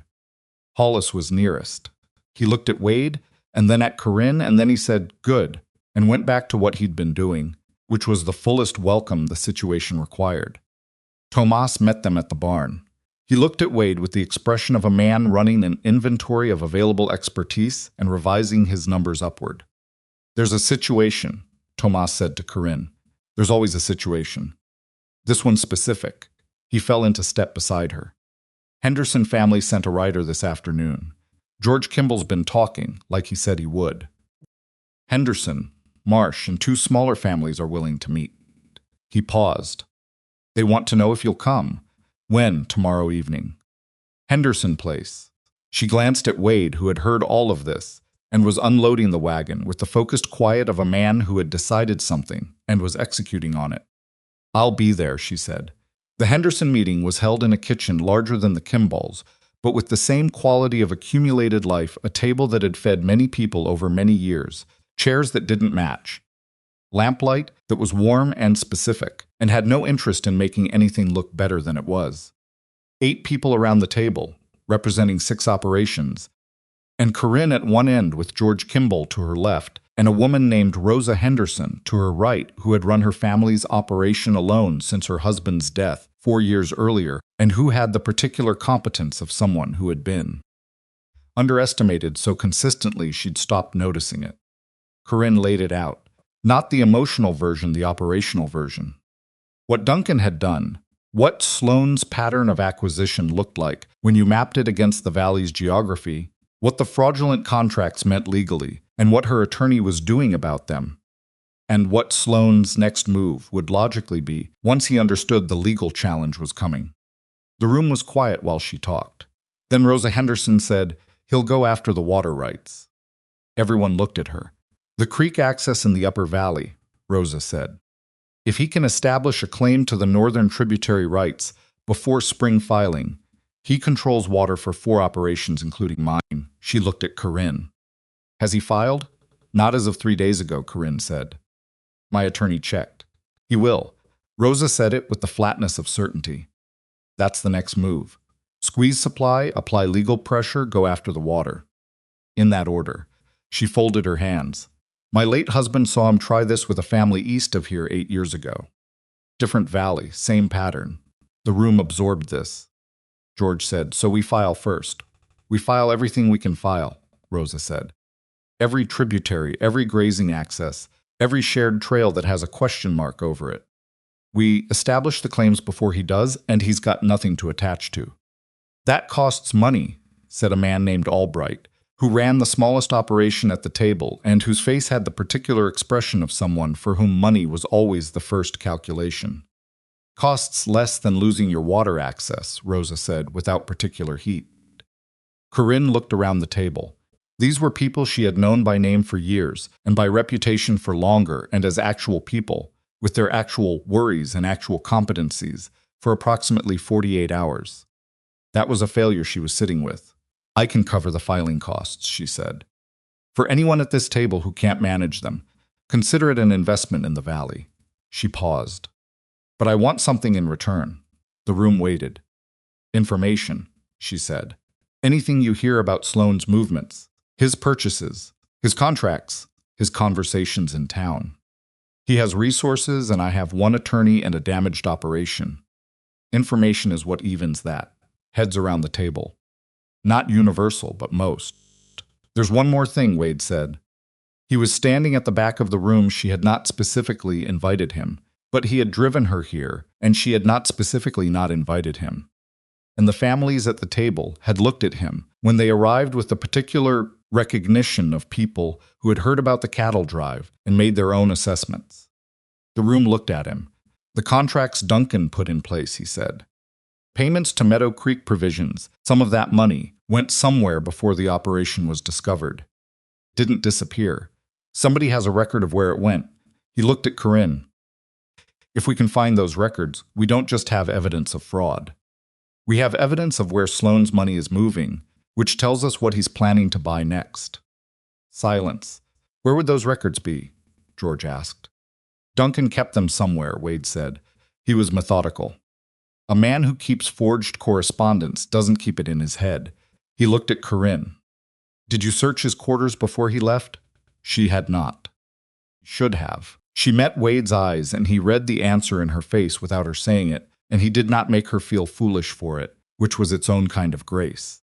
His quarters are still empty, Tomas said, from the corner where he'd been sitting quietly. We haven't reassigned them. The meeting ended an hour later, with more resolved than Corinne had expected, and more fragile than she would have liked. Agreements between people under pressure had a particular quality genuine in the moment, tested by circumstance, held together by whether the pressure turned out to be worth the cooperation. She had seen enough of human nature to know that 3 of the 8 people at that table would remain reliable, regardless of what happened. 2 would drift, depending on their calculation of which side was winning, and the remaining 3 were unknowns she had not yet read clearly enough to judge. She could work with that. On the ride back, the night was clear and very cold. Stars, the particular sharp-edged brightness of high altitude in winter, and Wade drove without speaking for a while in the comfortable silence of someone who knew when words added something and when they didn't. The records, Corinne said after a while. I know. You were right that I should have looked. I know that too. He paused. We'll look tomorrow. If they're there, they'll still be there. If they're not, he shrugged slightly. Then we find another way in. She rode beside the wagon and looked at the dark hills and thought about what another way in looked like, and whether she had enough to work with, and how much of what came next depended on things she could control, and how much on things she couldn't. Wade, she said. At the livery. When I said I was trying to become the person who asks the question. She stopped. He waited. I meant it, she said. I'm not saying it to manage you or position myself, or because it sounds like the right thing to say. I meant it. He was quiet for a moment. I know, he said. That's why I'm here. They drove the last 2 miles in silence, and the silence was a different kind than the one she was used to. Not the silence of a house with only one person in it. Not the silence that accumulated when you had been alone, long enough that quiet became your primary weather condition, but the silence of 2 people who had said what needed saying and were letting it settle before they said anything else. When they came through the gate, the ranch house lights were on. Mrs. Grady had left the kitchen lamp burning, which she only did when she was awake and waiting, which meant she had opinions about tonight that she was preserving until morning. Wade pulled the wagon to the barn and started unhitching the horse. Corinne dismounted. Duncan's quarters are the second building east of the barn, she said. First light.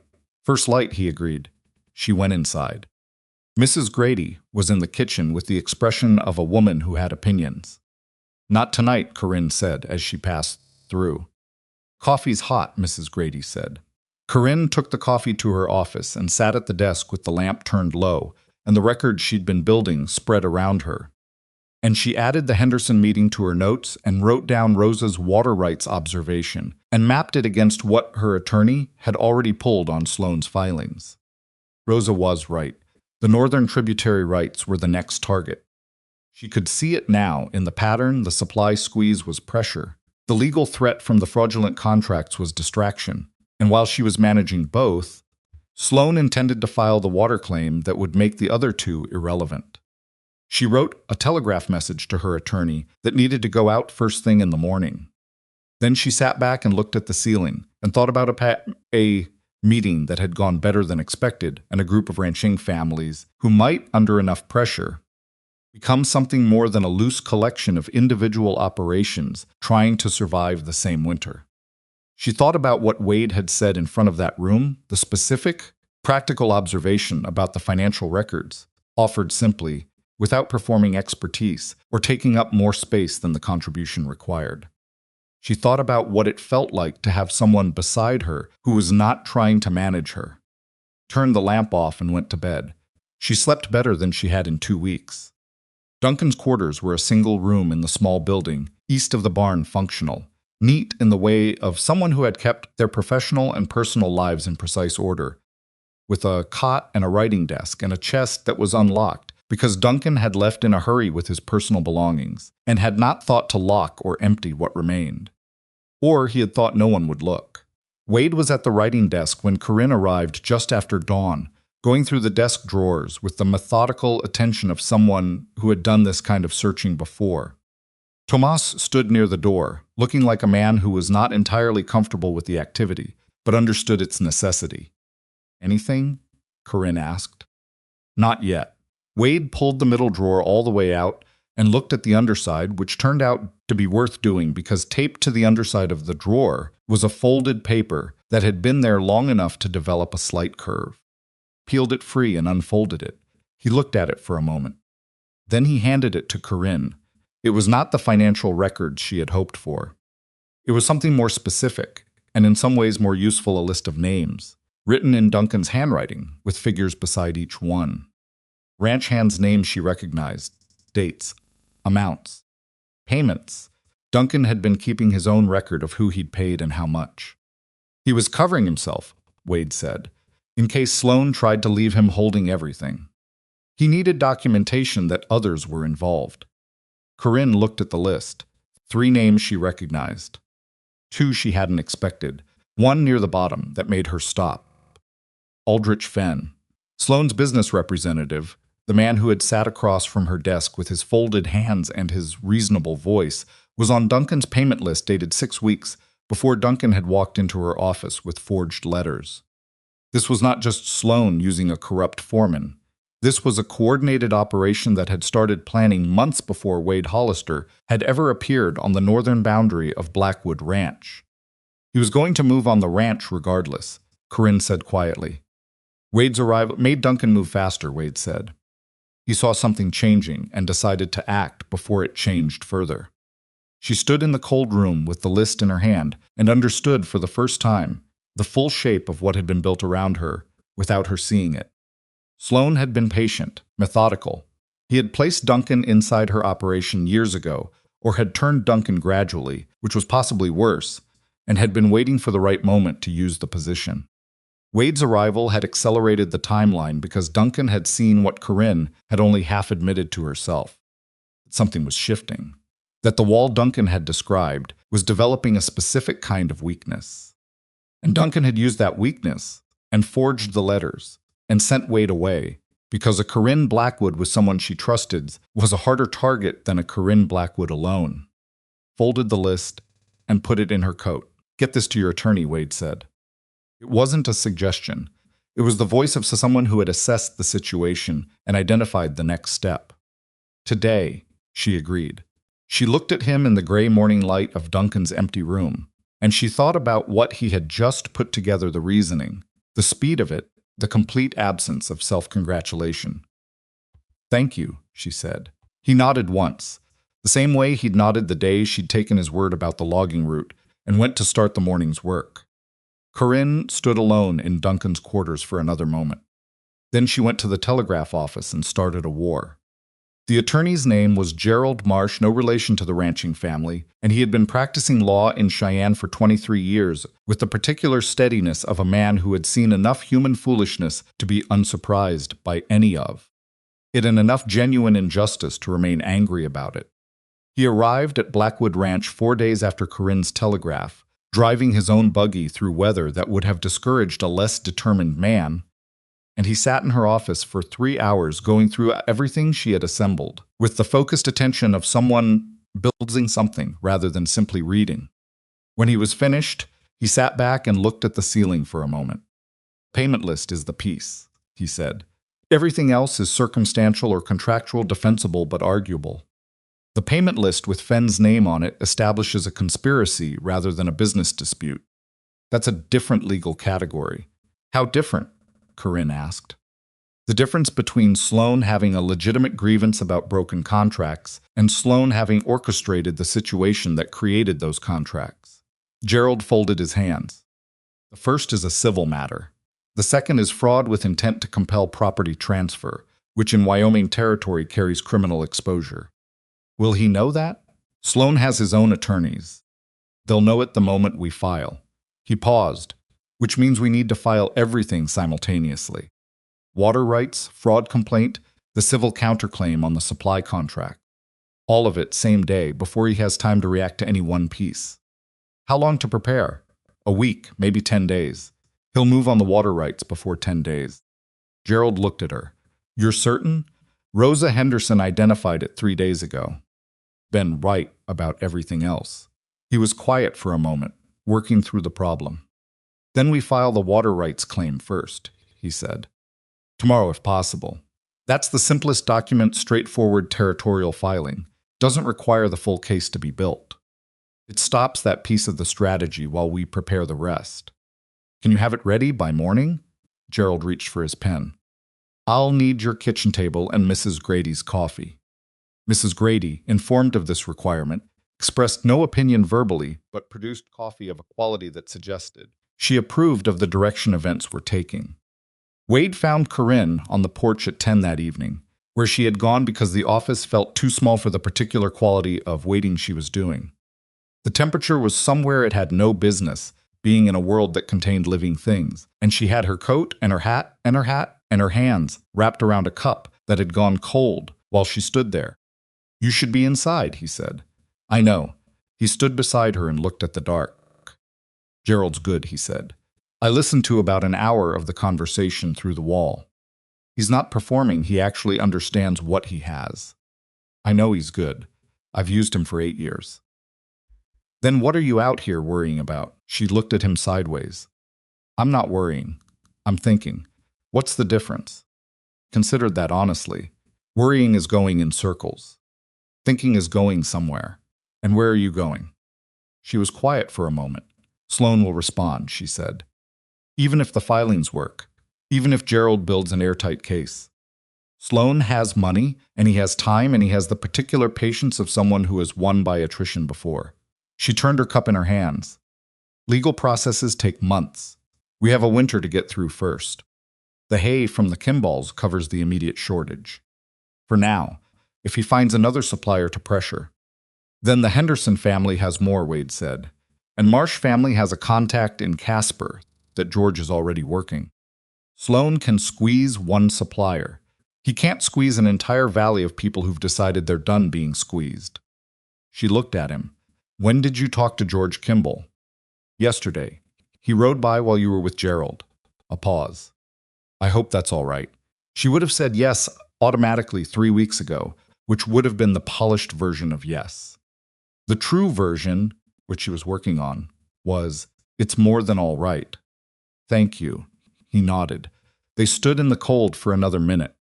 Ellie asked about you today, he said. Corinne was still. She wanted to know if you were going to eat supper with us. He said it matter-of-factly, no particular weight on it, as if it were simply information being transferred. I told her you were busy with the lawyer. She said that was too bad, because she wanted to show you something she'd drawn. What did she draw? I don't know. She folded it up and put it in her pocket. Said it was for later. Corinne looked at the dark hills. I'll eat with you tomorrow, she said. I'll tell her. She went back inside. Gerald had the water rights filing ready by 6 in the morning. A writer left for the territorial office in Cheyenne before 7, carrying documentation that would, if processed in the standard time frame, establish Blackwood's claim to the northern tributary rights before Sloan could move. It was not guaranteed territorial filings had their own timeline and their own vagaries, but it was the best available move, and they had made it. The response came faster than Corinne expected, not from Sloan directly.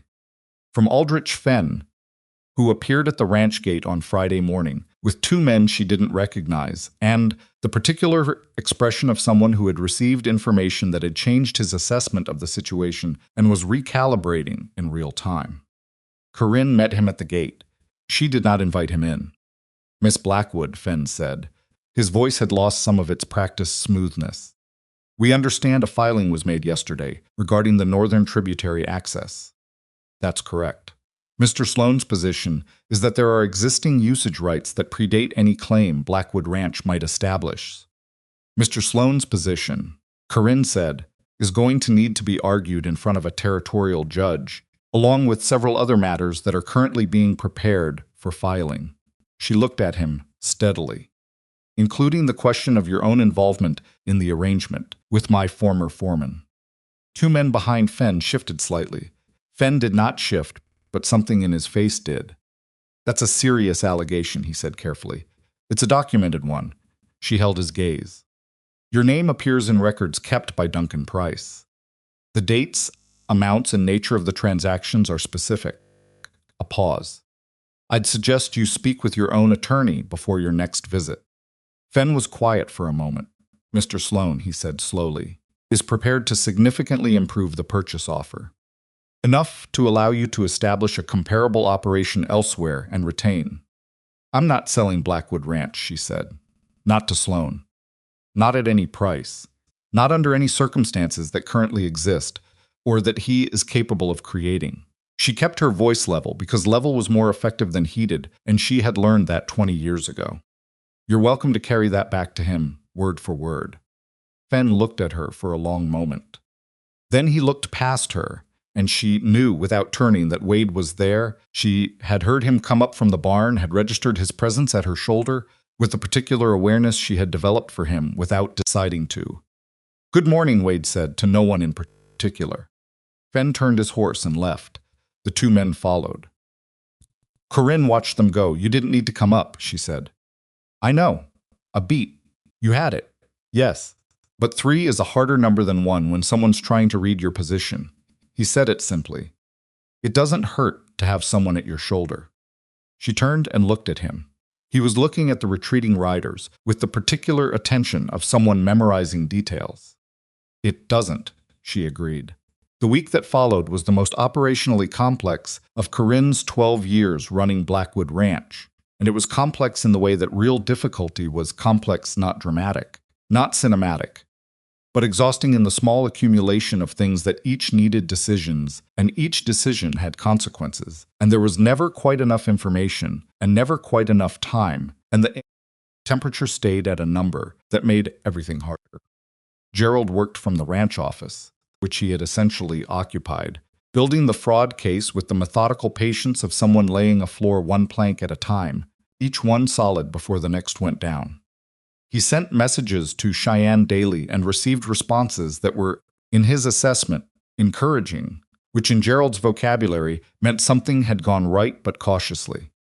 Tomas ran the daily operations with a growing competence that he seemed genuinely surprised by, as though he had expected at some point to discover the ceiling of what he could manage and kept not finding it.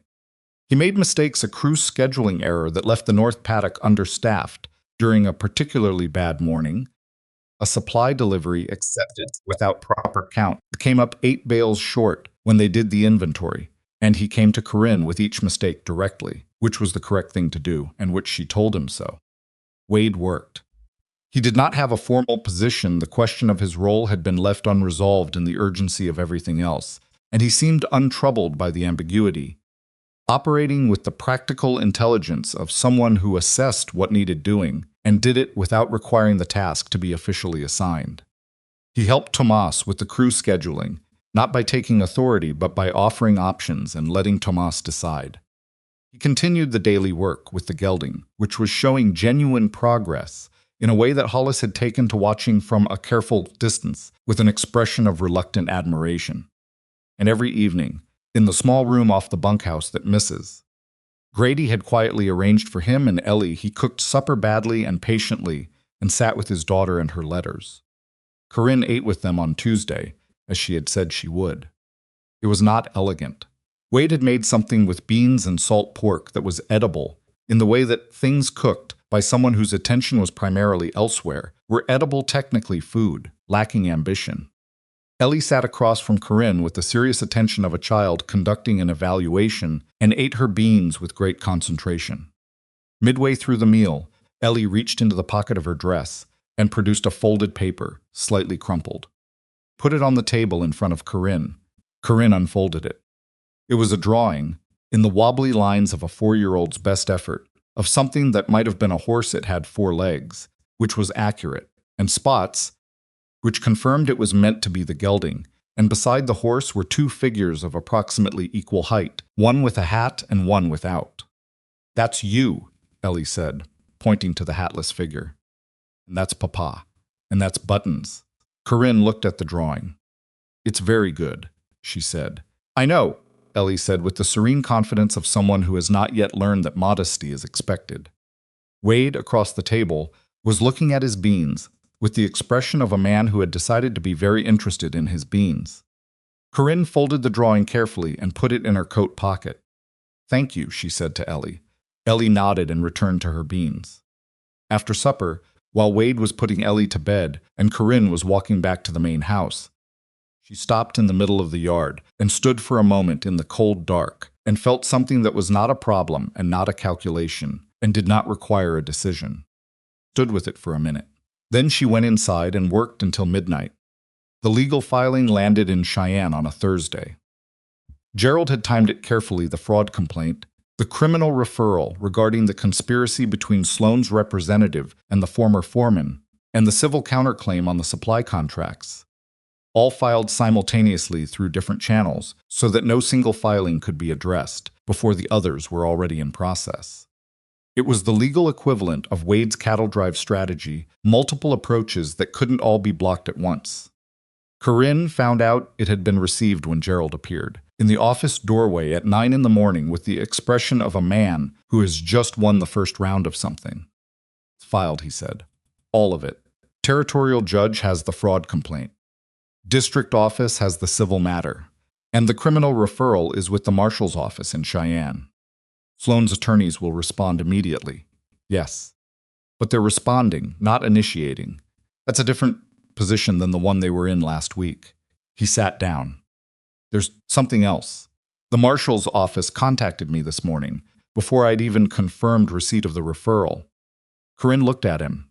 They have an existing inquiry into Sloan's land acquisition practices, Gerald said. Apparently we're not the first complaint. There's a pattern they've been building a case around for 2 years, and what we've given them. He paused. Fenn's name is in their files already. The payment list you found connects him to 3 other operations besides this one. The room was very quiet, which means, Corinne said slowly, which means Sloan's exposure is considerably larger than a dispute with Blackwood Ranch.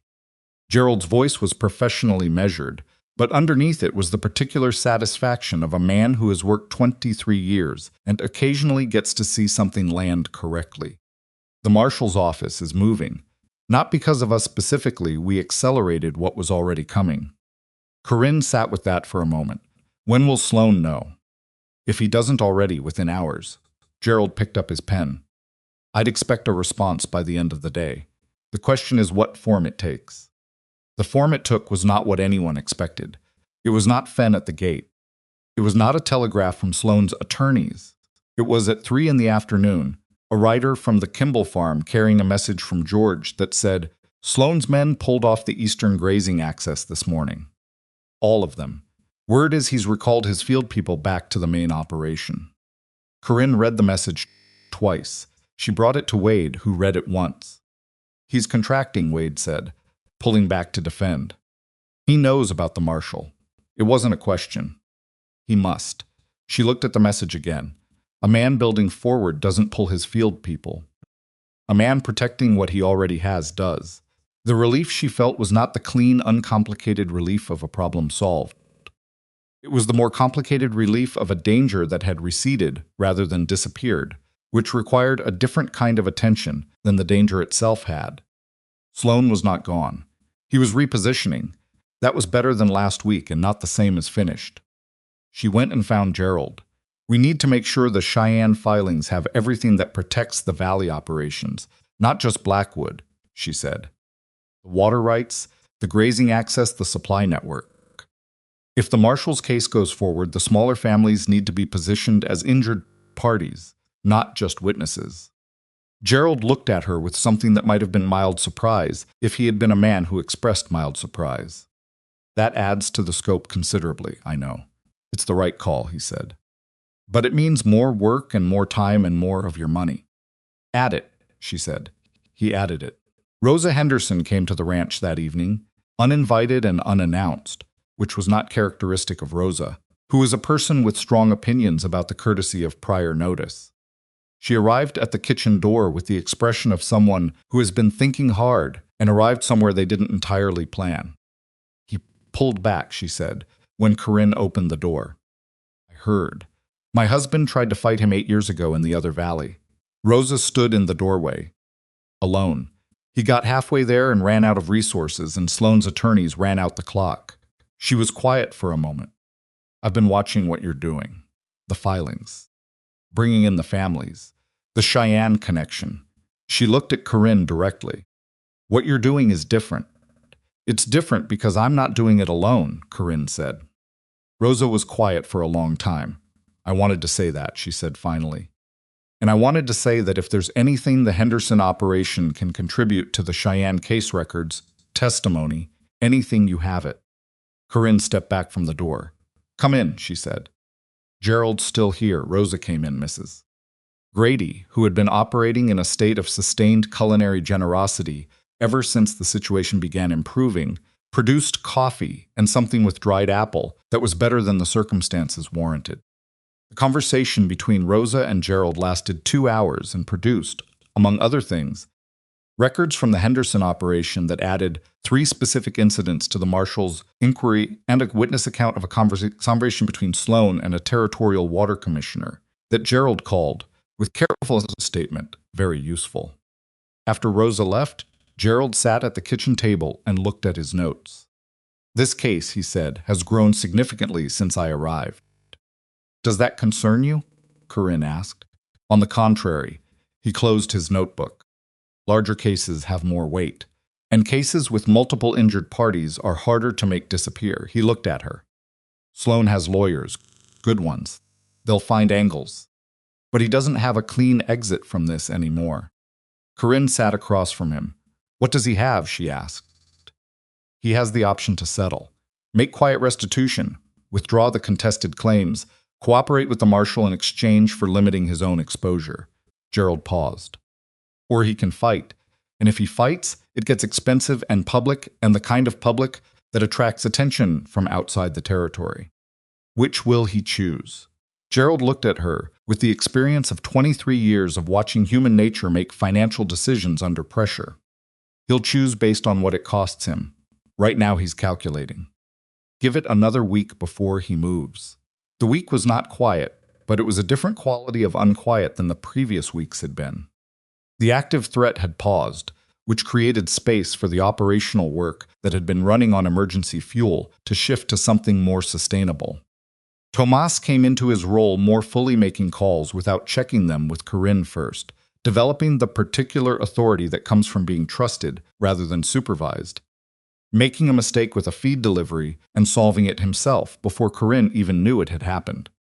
Hollis came to her on a Wednesday evening. He stood in the office doorway with his hat in his hands and the expression of a man who had decided something. Hollister should be foreman, he said. Corinne looked up from her desk. He's been doing the work, Hollis said. Not officially, not with the title. But the way he's been working with Tomas is good. He's going to be a good foreman someday. But Hollister's the one seeing the whole picture, planning ahead instead of responding. He paused. I know how it looks. I know what people will say about you giving him the position. What will they say? Hollis was direct as he always was. That you're thinking with your feelings instead of your head. And what do you say? He looked at her steadily. I say I watched him get 300 cattle home through a blizzard by planning a route nobody else had thought to look at. And I say that in 6 years of working this ranch, I never once saw Duncan Price put himself between danger and his men. He turned his hat slowly. I've seen Hollister do it twice. Corinne was quiet. I'll think about it, she said. Hollis nodded and left. She did think about it. She thought about it for 2 days, not because she was uncertain about what Hollis had said he was right, and she had known it was right before he said it, but because the decision needed to be made cleanly without the other thing complicating it. Not because she had feelings she was ignoring, but because she was not going to be the woman who gives a man a promotion and then cannot be certain, even to herself, why she gave it. Talk to Tomas first. She sat across from him in the barn, where he'd found her checking the hay inventory, and she was direct about it. I'm going to offer Wade the foreman position formally, she said. I want to know how you feel about that. Tomas looked at the hay bales for a moment. He's better than me right now, he said, which took honesty to say and which she registered. He sees things I'm still learning to see. He paused. As long as you tell me what I can learn from him officially, I mean. Like it's a real part of the arrangement. That's exactly how I intend it, she said. Tomas nodded. She found Wade at the end of the day, after the crew had come in the small paddock where the gelding had taken to standing near the fence when people were around a significant behavioral change from the animal that had arrived, unable to be approached. I want to offer you the foreman position, she said. He was leaning on the fence, watching the gelding. He didn't respond immediately. Permanently, he asked. Yes. At the rate we agreed when I came back? A foreman's rate, she said. Which is higher. He turned and looked at her. This isn't about anything else, she said. It's about the fact that you're doing the work and you're doing it better than it's been done since I've owned this place, and it should be official and it should be paid correctly. She held his gaze. That's all this is. He looked at her for a long moment, and she could see him checking the statement against everything he knew about her, which was considerable by now. All right, he said. All right, you'll take it. Or all right, you heard me. Both, he said, which was what she had said to him the first week, and the recognition of it moved across his face almost as a smile. The marshal's letter arrived on a Friday. It was addressed to Corinne and to Gerald, and it outlined the scope of the inquiry, confirmed that the materials she had submitted were being incorporated into a broader case, and requested availability for a formal deposition in Cheyenne within the month. It also confirmed, in language that was carefully legal but clear enough, that 3 individuals associated with the land acquisition scheme were under active investigation, and that cease and desist orders had been issued regarding any further action against properties named in the complaint. Blackwood Ranch was named in the complaint. Corinne read the letter twice at her desk, with Gerald sitting across from her. It's not over, Gerald said. I know. Sloane's attorneys will respond to the cease and desist. There'll be months of process. The criminal matter could take longer. I know that too. She set the letter down, but he stopped. Gerald was quiet for a moment. Yes, he said. He stopped. She took the letter to the kitchen, where Wade and Tomas were going over the week's schedule with the focused attention of 2 people who had figured out how to work together, and she set it on the table without ceremony. Wade read it. Tomas read it over Wade's shoulder. The kitchen was quiet. Stopped, Tomas said. For now, Corinne said. For now is enough, Wade said, which was the practical view and the correct one. Mrs. Grady appeared from the direction of the pantry, and though she had clearly been listening for the past 10 minutes, she had the expression of someone who had just arrived. Supper's ready, she announced. They ate supper together, all of them Corinne and Wade and Tomas and Ellie, who had been allowed to stay up because something significant had happened, even if she wasn't entirely clear on what it was. Ellie ate with the serious attention she applied to everything, and asked twice what the letter said, and accepted twice the answer that it meant things were going to be all right. And the second time she nodded, as though filing the information, and moved on to the more pressing question of whether there was any more of the dried apple thing. There was. After Wade put Ellie to bed, which Corinne knew took 20 minutes minimum, because it always took 20 minutes minimum, the negotiation of the precise right number of stories, and the letter review that was apparently non-negotiable, regardless of how late it was, and Corinne sat at the kitchen table, with tea she wasn't drinking and the letter that had stopped Barrett. Sloane in his tracks, and thought about 12 years and what they added up to. The ranch was still hers. The crisis had paused, not ended. There were months of legal process ahead, and Sloane was not a man who accepted losses quietly, and the Valley families who had allied with her would need sustained effort to keep together once the immediate pressure reduced. There was a winter still to get through and a spring to plan for, and an operation that had just lost its foreman of 6 years and was rebuilding its management from the ground up. There was a very great deal left to do. She was aware, in a way she hadn't been this time last year, that she was not going to do it alone. Not because she couldn't. She was capable of it, in the same way a person was capable of carrying a load that was technically too heavy by simply not putting it down. But capable and right were not the same word, and she had spent too long treating them as if they were. Wade came back to the kitchen and stood in the doorway. She's asleep, he said. That took longer than usual. She wanted 3 stories and a full letter review, and a detailed accounting of which horses would be outside in the morning. He came and sat across from her. She's fine. She just likes knowing what tomorrow looks like. Corinne wrapped her hands around her tea. So do I, she said. He looked at her. I know, he said. They sat at the kitchen table with the letter between them and the cold outside and the ranch around them. And what she felt was not the absence of fear, because the fear was still there. The fear was always going to be there. It was the reasonable response to having things worth losing. But it was fear with company, which was a different condition entirely. Wade, she said. She looked at him across the table. At the tired lines of his face and the gray in his hair, at the temples that she hadn't noticed at first and now couldn't not see, and the particular way he looked at her when she said his name direct, present, without agenda. Thank you, she said, for coming back. He was quiet for a moment. You'd have managed, he said. Probably. But, she looked at him steadily. But I didn't want to, she said. The kitchen was very still. Outside, the wind had gone quiet for once, and the cold was a clean, honest cold, without the spite it had carried through most of the winter, and somewhere in the stable the horses were settled.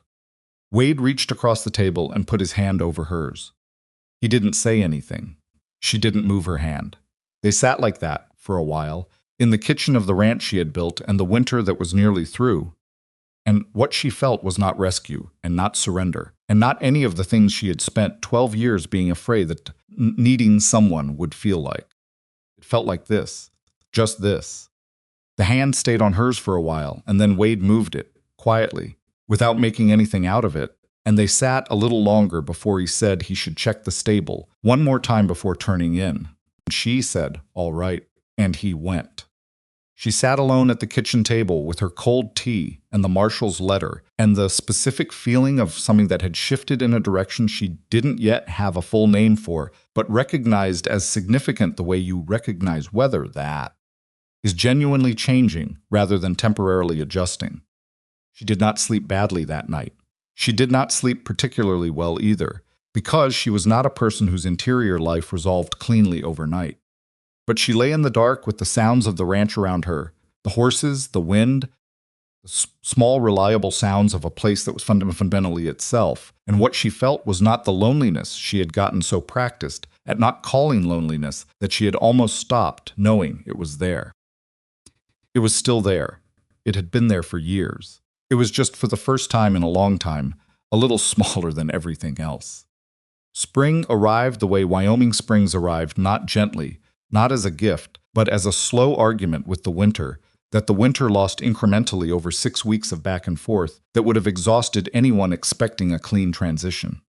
There was a week in late February that felt like March, followed by a week in March that felt like January, followed by a morning in early April when Corinne walked out to the barn and smelled something in the air that was not cold and not mud specifically, but was the combination of both that meant the season had finally committed. Sloan settled in March. Gerald brought the terms in person, driving out from Cheyenne on a road that was half mud and half ice and entirely unpleasant, and he sat across from Corinne with the papers and the expression of a man who was professionally restrained about good news, because good news had a way of developing asterisks.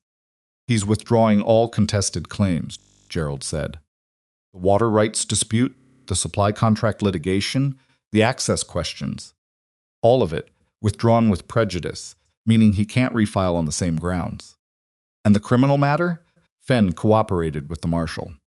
His testimony implicated Sloan directly in 3 instances of fraud, including the scheme against Blackwood. Gerald set the papers down. Sloan accepted a negotiated resolution. Financial restitution to affected parties, surrender of 2 land parcels acquired through fraudulent means, and a 5-year prohibition on land acquisition in the territory. Corinne read the terms. The restitution, she said. The amounts for the other families, calculated based on documented losses. Henderson, Kimball, Marsh, and 2 smaller operations. He paused. It won't make them whole, but it's real money. And Fenn? Gerald's expression shifted slightly. Fenn loses his license to practice in the territory. He's not a sympathetic figure, but he cooperated fully, and the marshal credited that. A pause. Fenn also, for what it's worth, told the marshal that Duncan Price had been recruited by Sloan 2 years before any of this started. Not 6 years ago when you hired him. 2 years ago. Corinne absorbed this. He was loyal for 4 years, she said. Appears so. She was quiet for a moment. This did not make what Duncan had done less wrong, but it made it more human, which was its own kind of complicated thing to sit with. A man who had been loyal and then was turned, rather than a man who had been false from the beginning. Easier, in some ways, to have believed the simpler version. Where is Duncan now, she asked. Left the territory, Gerald said. I don't know more than that. She signed the settlement documents, and Gerald witnessed them and folded them into his case, and then he accepted coffee from Mrs. Grady and talked for an hour about things that had nothing to do with Sloan, and when he left, he shook Corinne's hand at the door and said, This was good work. You should know that. It was a lot of people's work, she said. Yes, but someone had to hold it together. He put his hat on. That was you. He drove off down the muddy road. She stood on the porch for a minute after, in the early spring air with its argument of temperatures, and felt something settle that had been unsettled since October. She went to find Wade. He was in the east paddock with 2 of the younger hands going over the spring fenceline assessment that needed to happen before the ground softened enough to make repairs practical. He saw her coming and handed the clipboard to Tomas, who had materialized from somewhere nearby, and walked over. She gave him the short version. Sloan, the settlement, Gerald's assessment. He listened without interrupting. It's done? He asked when she finished. The legal piece is done. The rest, she looked at the hills, which had snow still on the upper elevations but brown and gray, and the first uncertain green in the lower reaches. The rest is just ranching. Just ranching, he said. Lot of fence to fix. There always is, she looked at him. The Kimball family is having a gathering Saturday, she said. George asked if we'd come, both of us. She paused. All 3 of us. Something moved in Wade's face. I'll ask Ellie, he said. She'll want to know if there will be horses. It's the Kimball farm, there will be horses. Then yes, he said. We'll come. He went back to Tomas and the fence assessment, and she went back to the ranch house, and neither of them made anything more out of it than what it was, which was the particular way they had both learned to operate, not making things smaller, but not performing them either. The Kimball gathering was not a celebration exactly, though it had elements of one. It was more the thing that communities do when pressure has been survived, a practical acknowledgement they had go through something, and were still there and still neighbors. George had built a fire in the yard, and Margaret had produced food in quantities that suggested she had been planning this for a while. And by mid-afternoon, there were 3 families and parts of 4 others spread across the property in loose configuration of people who were together by choice rather than obligation. Ellie discovered the Kimball children within approximately 4 minutes of arriving and was absorbed into their group with the immediate, unsentimental acceptance that children extend to each other when there are interesting things to do and adults to avoid. The interesting things appeared to be a barn cat, with opinions and a section of fence that was very good for climbing, and Corinne tracked Ellie's location through the afternoon primarily by sound. Rosa Henderson found Corinne near the fire. Rosa had brought her older son, who was 17, and already had the look of someone who would be running his own operation within a decade. And she had the ease of a person who had put down a weight she had been carrying longer than Corinne had been carrying hers. My husband would have liked this, Rosa said, not sorrowfully as a plain statement of fact about a man she still thought of plainly. Tell me about him, Corinne said. Rosa looked at her, slightly surprised. Corinne had always been, as Rosa knew her, a person who moved conversations toward the operational and away from the personal. It was a small shift, but Rosa registered it. She told Corinne about her husband. Not the version that got told at gatherings, the respectable version, the good qualities enumerated, but the actual version. The man who had burned breakfast every Sunday without fail and been genuinely puzzled each time by the results. Who had been afraid of the dark in a way he never admitted, but that Rosa had known about for 15 years. Who had loved his land with the specific devotion of someone who understood that place was not just geography. Corinne listened, You kept the operation going, Corinne said when Rosa stopped. What else would I do? Rosa said, not rhetorically. Genuinely. It was ours. Then it was mine. That doesn't change what it is. No, Corinne said. It doesn't. They stood by the fire and watched the yard, the children at the fence, the men at the far end of the property where George was showing something to Wade that required pointing at the ground, Mrs. Kimball and another woman in an animated conversation that had been going on for 20 minutes and showed no signs of concluding. He's good for you, Rosa said. Corinne said nothing. I'm not asking, Rosa said. I'm observing. You can tell me to mind my business. You can observe, Corinne said. Rosa looked at the fire. I had 22 years with a good man, she said. It wasn't simple. Mostly it wasn't even easy. But simple and easy aren't the point. She paused. The point is whether you're more yourself with someone or less yourself. Everything else is details. Corinne turned this over. More, she said after a moment. Rosa nodded once, satisfied with this, and went to get more coffee. The gathering wound down in the late afternoon, and the families dispersed in the direction of their various operations and the various remaining hours of daylight. Ellie fell asleep in the wagon before they were a mile from the Kimball gate, folded against Wade's arm with the total commitment of a child who has run out of everything and is not concerned about it. They drove in the comfortable quiet. Rosa said something, Corinne said after a while. She said the point is whether you're more yourself with someone or less yourself. Wade was quiet. I've been less myself for a long time, Corinne said. I thought I was more. I thought managing alone, keeping my own counsel, not needing, I thought that was being fully myself. She watched the road. It was a version of myself, the one that knew how to survive. But it's not, she stopped. Not all of it, Wade said. No, they drove another half-mile. You're asking me something, he said. I'm telling you something, she said. There's a difference. He looked at her sidelong. I love you, she said. It came out less rehearsed than she'd imagined, less polished, which was probably correct. I've known it for a while. I didn't say it because saying it felt like handing someone the thing they could use to hurt you worst. She kept her eyes on the road. I'm saying it now, because not saying it is its own kind of loss, and I'm tired of protecting myself from things that aren't threats. The wagon moved over the road. Ellie breathed the deep, unconcerned breath of someone fully asleep. I love you, Wade said, simply, the way he said most things. I've loved you since you stood in a snowstorm on your own land and tried to give me money I hadn't earned and looked genuinely baffled when I said no. Corinne almost laughed, which surprised her. That bothered me, she said. I know it did. That's partly why I did it. She did laugh then, the kind that comes unexpectedly and doesn't apologize for itself, and Ellie shifted in her sleep but didn't wake, and the road ran south toward Blackwood Ranch in the late afternoon light. There are things I need you to understand, Wade said. His voice was not serious exactly, but it was direct. I won't live in your house on your money. I won't be the man who moved into Blackwood Ranch and became Corinne Blackwood's husband and lost whatever I was before that. I know. I have plans for the horse breeding. The eastern acreage that runs against your northern boundary. Tilden parcel, she said. It's been available for 2 years. I know. I looked into it in January. He paused. I have enough saved for a partial purchase. The breeding operation would cover the rest within 3 years if the market holds. She looked at him. You planned this. I planned the practical part, he said. The other part I wasn't going to plan for either of us.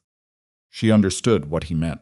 The Tilden parcel, she said carefully, joins my northern boundary. If you have that and I have this. Adjacent operations with separate ownership, he said. That's an unusual arrangement. We're not particularly usual people. She thought about it for a moment. Thought about it honestly. The way she thought about things she actually intended to decide rather than things she was postponing. A woman who owned her ranch completely. A man who built his own operation on adjacent land, bought with money he earned. 2 separate things that were also, in the ways that mattered, one thing. All right, she said. All right? I think it's right, she said. I think it's exactly right. He was quiet for a moment. You're going to have opinions about my horse breeding operation, he said. Constantly, she agreed. And I'm going to have opinions about your cattle management. You already do. You've been having them since February. You've been ignoring most of them. I've been ignoring the wrong ones, she said. I've been implementing the right ones and not telling you. He looked at her again, and this time the thing that crossed his face was fully a smile, not the partial, almost smile she'd spent months cataloging. Good to know, he said. They came through the Blackwood gate as the sun was getting low, and the ranch was doing its late afternoon things, horses coming in, the crew wrapping up, smoke from the kitchen chimney that meant Mrs. Grady was managing supper with her usual combination of competence and undisclosed opinion. Tomas was at the barn and raised a hand when he saw them, which was the particular greeting of someone who had grown comfortable enough to be brief. Wade carried Ellie inside. She woke halfway up the porch steps, the way she often did, surfacing gradually with the expression of someone trying to determine whether enough had changed to require attention. Apparently not much had. She looked at the ranch house, confirmed it was still the ranch house, and went back to sleep against her father's shoulder. Mrs. Grady appeared in the hallway. She looked at Corinne. She looked at Wade and Ellie. She looked at Corinne again. Supper in an hour, she said, and went back to the kitchen. And if there was a particular quality to the way she moved that suggested something had been confirmed rather than merely observed, she gave no other indication. They married in May. Not a large wedding, because neither of them had any interest in a large wedding, and because Corinne had learned, over the winter, that the things she actually wanted were frequently simpler than the things she had believed she ought to want. The ceremony was at the ranch, in the yard where the light was good in the late morning, with the Kimball family and Rosa Henderson and her sons and Hollis and Tomas and the Durbin brothers and Mrs. Grady, who wore her good dress and did not cry but stood very straight throughout. Ellie wore a dress that was slightly too large because she was going to grow into it, and she held a small bunch of early wildflowers that she had picked herself from the south field that morning on the grounds that flowers from a store were not as good as flowers from a field, which was true. The person performing the ceremony was a justice of the peace from Millhaven named Howard Briggs, who was 70 years old and had married a great many people over his career and had developed a ceremony that was short and honest and did not ask anyone to promise things that people were not able to promise. He said the words. Wade and Corinne said the words back. Howard Briggs noted that what they had said was binding under territorial law, and that he wished them well and meant it. And everyone had food afterward, and Ellie ate 3 pieces of Margaret Kimball's dried apple cake and fell asleep under a table in the afternoon, which was appropriate. Corinne signed the legal documents 2 weeks later that made the arrangements explicit and permanent. Blackwood Ranch remained in her name, fully and without qualification. The Tilden parcel, purchased by Wade with his savings and the first loan he had ever taken in his life from a Cheyenne bank that Gerald had arranged, was in his name. The 2 operations shared a fence line and a water access agreement, and a foreman, Tomas, formally promoted, with Hollis as his senior hand, and a set of working practices that they argued about regularly and revised when one of them turned out to be right, which was roughly equal in frequency and a source of ongoing negotiation that neither of them found unpleasant. The horse breeding operation was not in its first year profitable. This was not unexpected. Wade had known the timeline going in, and the bank had been given the same honest assessment, and the work of building a breeding program with recognized bloodlines was the work of several seasons rather than one. He had 5 mares to start, the gelding who had recovered fully and whose temperament was, Wade maintained, a result of patience, and Corinne maintained was also partly luck, and a reputation built on one winter that had traveled. The way these things did, through the specific word of mouth of people who knew horses, talking to other people who knew horses. By the 2nd year, he had 8 mares and a list of buyers for the following spring. By the 3rd year, the Hollister breeding program was known in 3 territories. But between those years was the daily work, which was unglamorous and specific, and frequently muddy and occasionally maddening. And Corinne observed all of it with the frank interest of someone who found competence genuinely compelling regardless of the field, and Wade observed her cattle operation with the same interest. And they argued about water scheduling and grazing rotation and equipment maintenance, with the productive friction of two people who respect each other enough to disagree, and were secure enough to be wrong without it meaning anything beyond being wrong about that specific thing. The arguments were not always clean. There were times when old patterns reasserted, when Corinne's instinct to close off and manage alone resurfaced without warning, when Wade's particular brand of stubbornness dug in past the point where it was useful. There was a week in the second year that was genuinely bad, rooted in something small that had accumulated into something larger. And the resolution took 3 days and required both of them to say things they'd been circling and was not comfortable but was necessary. And afterward was better than before in the specific way that things are better after being honestly addressed rather than managed around. They were not a perfect story. They were a true one, which is both more and less than perfect depending on the day. Ellie grew.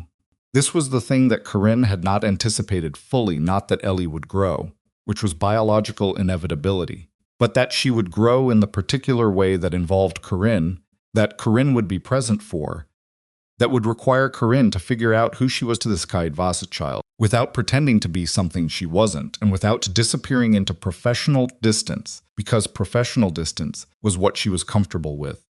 She was not Ellie's mother. She never tried to be. Margaret Hollister had been Ellie's mother, and was 4 years gone, and was spoken of in the Hollister household, with the plain honesty of people who believed the dead deserved accurate memory, rather than either silence or mythology. But Corinne was there.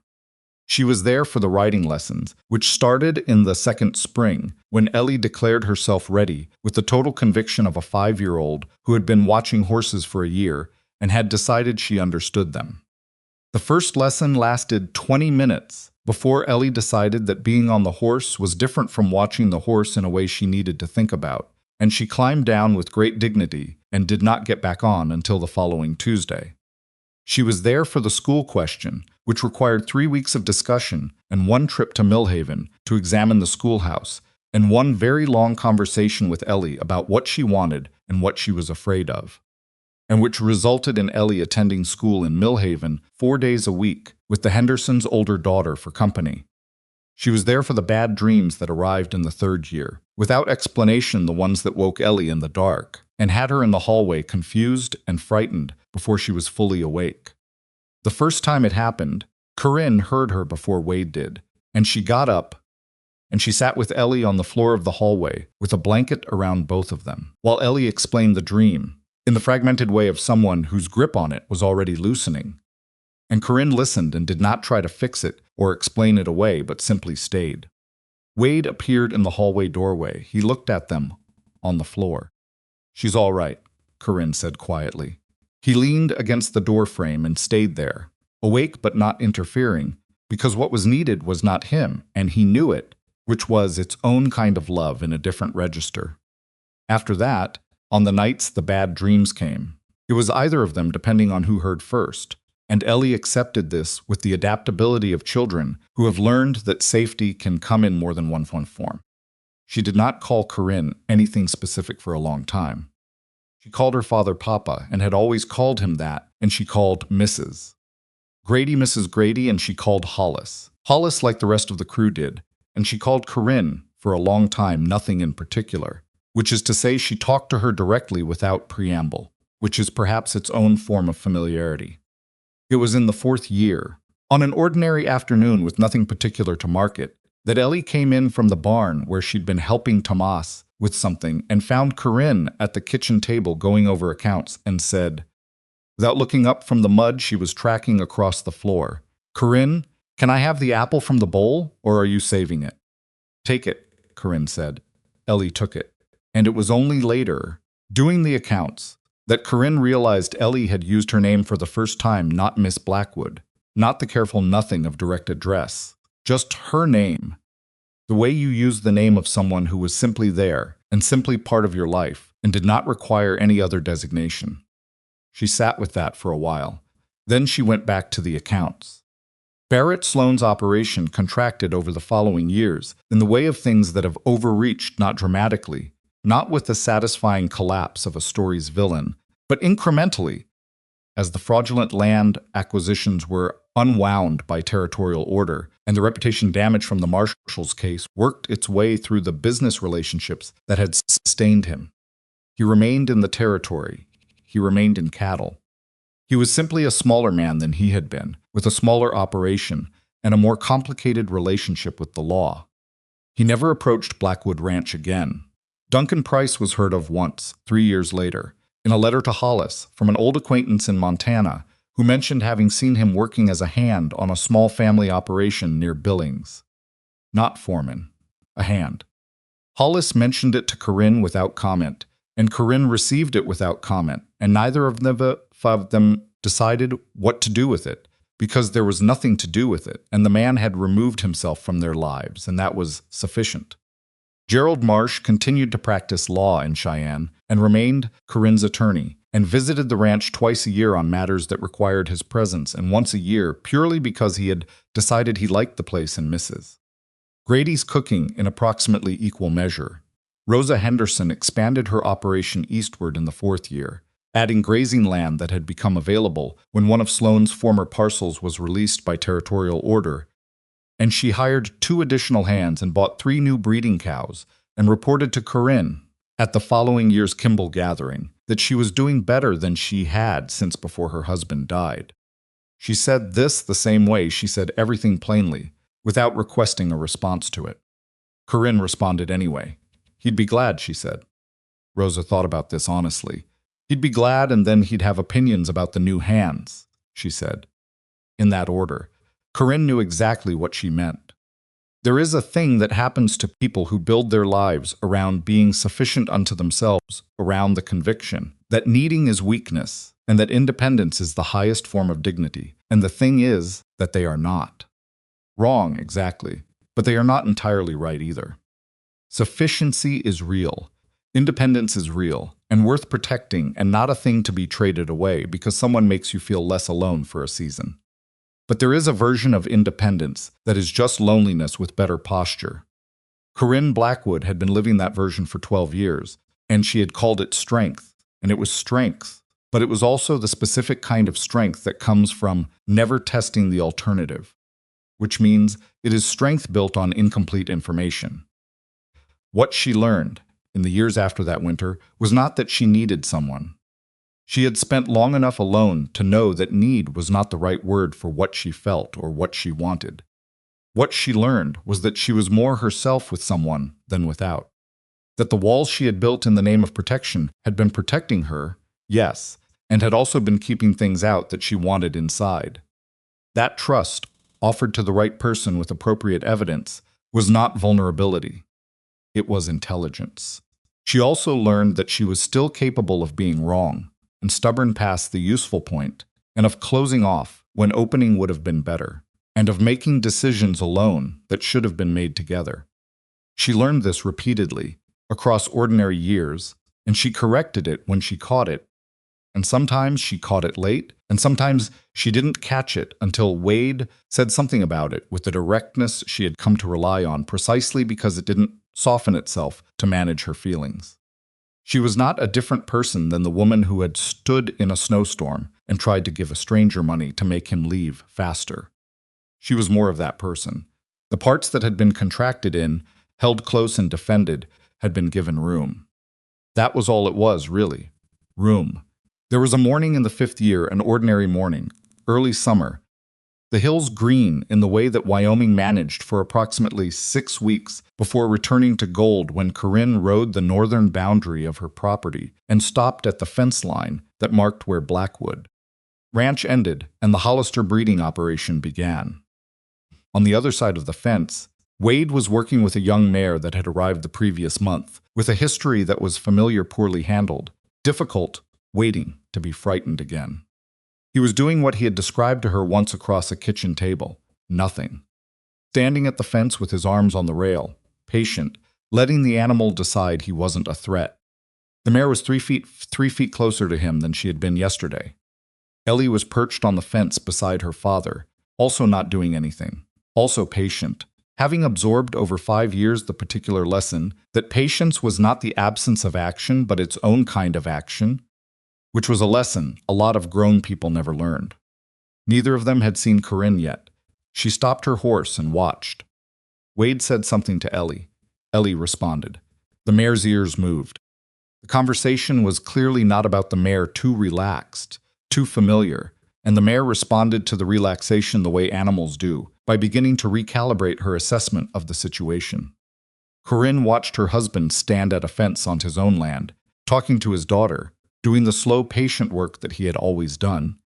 And she felt something that she did not have a word for. That was not happiness exactly, because happiness was too small and too temporary for what she meant. It was more like recognition. The recognition of having arrived somewhere after a long time of moving without knowing the destination. Ellie spotted her and raised a hand. Wade turned. He looked at her across the fence line, across the two separate operations that were also one life, and he raised his hand too, the same way. She rode over. Mare's coming along, she said. She is, Wade agreed. Slower than I'd like. You always say that. It's always true. The Kimball's boy is coming Saturday to look at the gray filly, Ellie announced. Papa says she's ready. I think she needs one more week. What does Tomas say? Corinne asked. Ellie considered. Tomas says she's ready, but the boy should be patient the first day. Then she's ready, Corinne said. Wade looked at her with the expression that meant he was going to point out that she'd agreed with Tomas and Ellie and not him. You said she's ready too, she said. You just also said you'd like more time, which is different from needing it. He thought about this. Fair, he said. Ellie slid off the fence and went to check on something that required immediate attention in the direction of the barn, which was how she generally departed conversations once the interesting part was resolved. They watched her go. She's going to argue about every horse sale for the next 10 years, Wade said. She's going to be good at it, Corinne said. He couldn't argue with that. The summer moved the way summers do, full and specific and gone before you've finished accounting for it. The gray filly sold to the Kimball boy, who was patient the first day and came back twice more and loved her in the uncomplicated way of young people who have not yet learned to protect themselves from caring about things. The cattle went to summer pasture and came back in the fall in good condition. Tomas made two decisions that Corinne would have made differently, and one that she would not have thought of, and she told him so on both counts. The fence line between the two operations needed work in September, as it always did, and they worked it together, Corinne and Wade, and 2 hands each, moving down the line on opposite sides, which was efficient, and was also just how they did things, side by side on their own ground, with the fence between them, a boundary and not a division. It was late afternoon, and the light was doing the thing that fall light did in Wyoming, that low amber thing that made the hills look like something from before people were there. And Corinne was setting a post while Wade's hand on the other side held the tension wire. They were arguing about whether the eastern section needed to be replaced or reinforced, which was a legitimate disagreement with merits on both sides. She set the post. He released the tension. The fence held. Replace, she said. Reinforce, he said. We'll ask Hollis. Hollis will say replace. Then we replace. He made a sound that was not agreement and not quite objection, which meant he was going to look at the eastern section again in the morning and come to her with new information, which was fine because that was how they worked, and the fence would be better for it. The hands went in. They stayed to finish the section they were on, working in the way of people who didn't need to narrate what they were doing because they had done it enough times to operate in the comfortable shorthand of shared practice. The light went from amber to something cooler, and the hills went from gold to gray, and the first stars came out above the northern ridge. Corinne straightened and looked at the completed section. Wade straightened on his side. The fence ran straight and solid between them, and on one side was Blackwood Ranch. 12 years of her life and her father's life before that, and on the other side was the Hollister operation. 4 years old, and growing into itself the way things grew that were built with care and honest work. 2 different things. 1 life. She had not understood for a long time that those 2 statements were not a contradiction. That 2 people could each remain entirely themselves and also be together, something neither was alone. That strength did not require solitude. That independence did not require walls. That trusting someone was not the same as handing them power over you, unless you chose someone who wanted power, which was a matter of judgment and attention, not a fixed risk of the act itself. She had chosen badly once. She had chosen better. That was available to a person if they were willing to keep looking after they'd been hurt. If they were willing to do the harder thing, which was not building the wall higher but learning, slowly and imperfectly, to read the difference between the landscape and the threat. Wade gathered the tools. She gathered the wire. They walked back toward the ranch house in the fading light, and through the kitchen window she could see Mrs. Grady moving, and from the direction of Wade's barn came a sound of Ellie arguing with something, probably a horse, probably about whether it was time to go in yet. The horse was not going to win that argument. Corinne Blackwood had started the worst year of her adult life, standing in a snowstorm on her own land, trying to give a stranger money to make him someone else's problem. She ended it, and every year after it, coming home. Which is not a small thing. It is, in fact, the whole thing. The empire was always hers. She just finally let it be a home, too.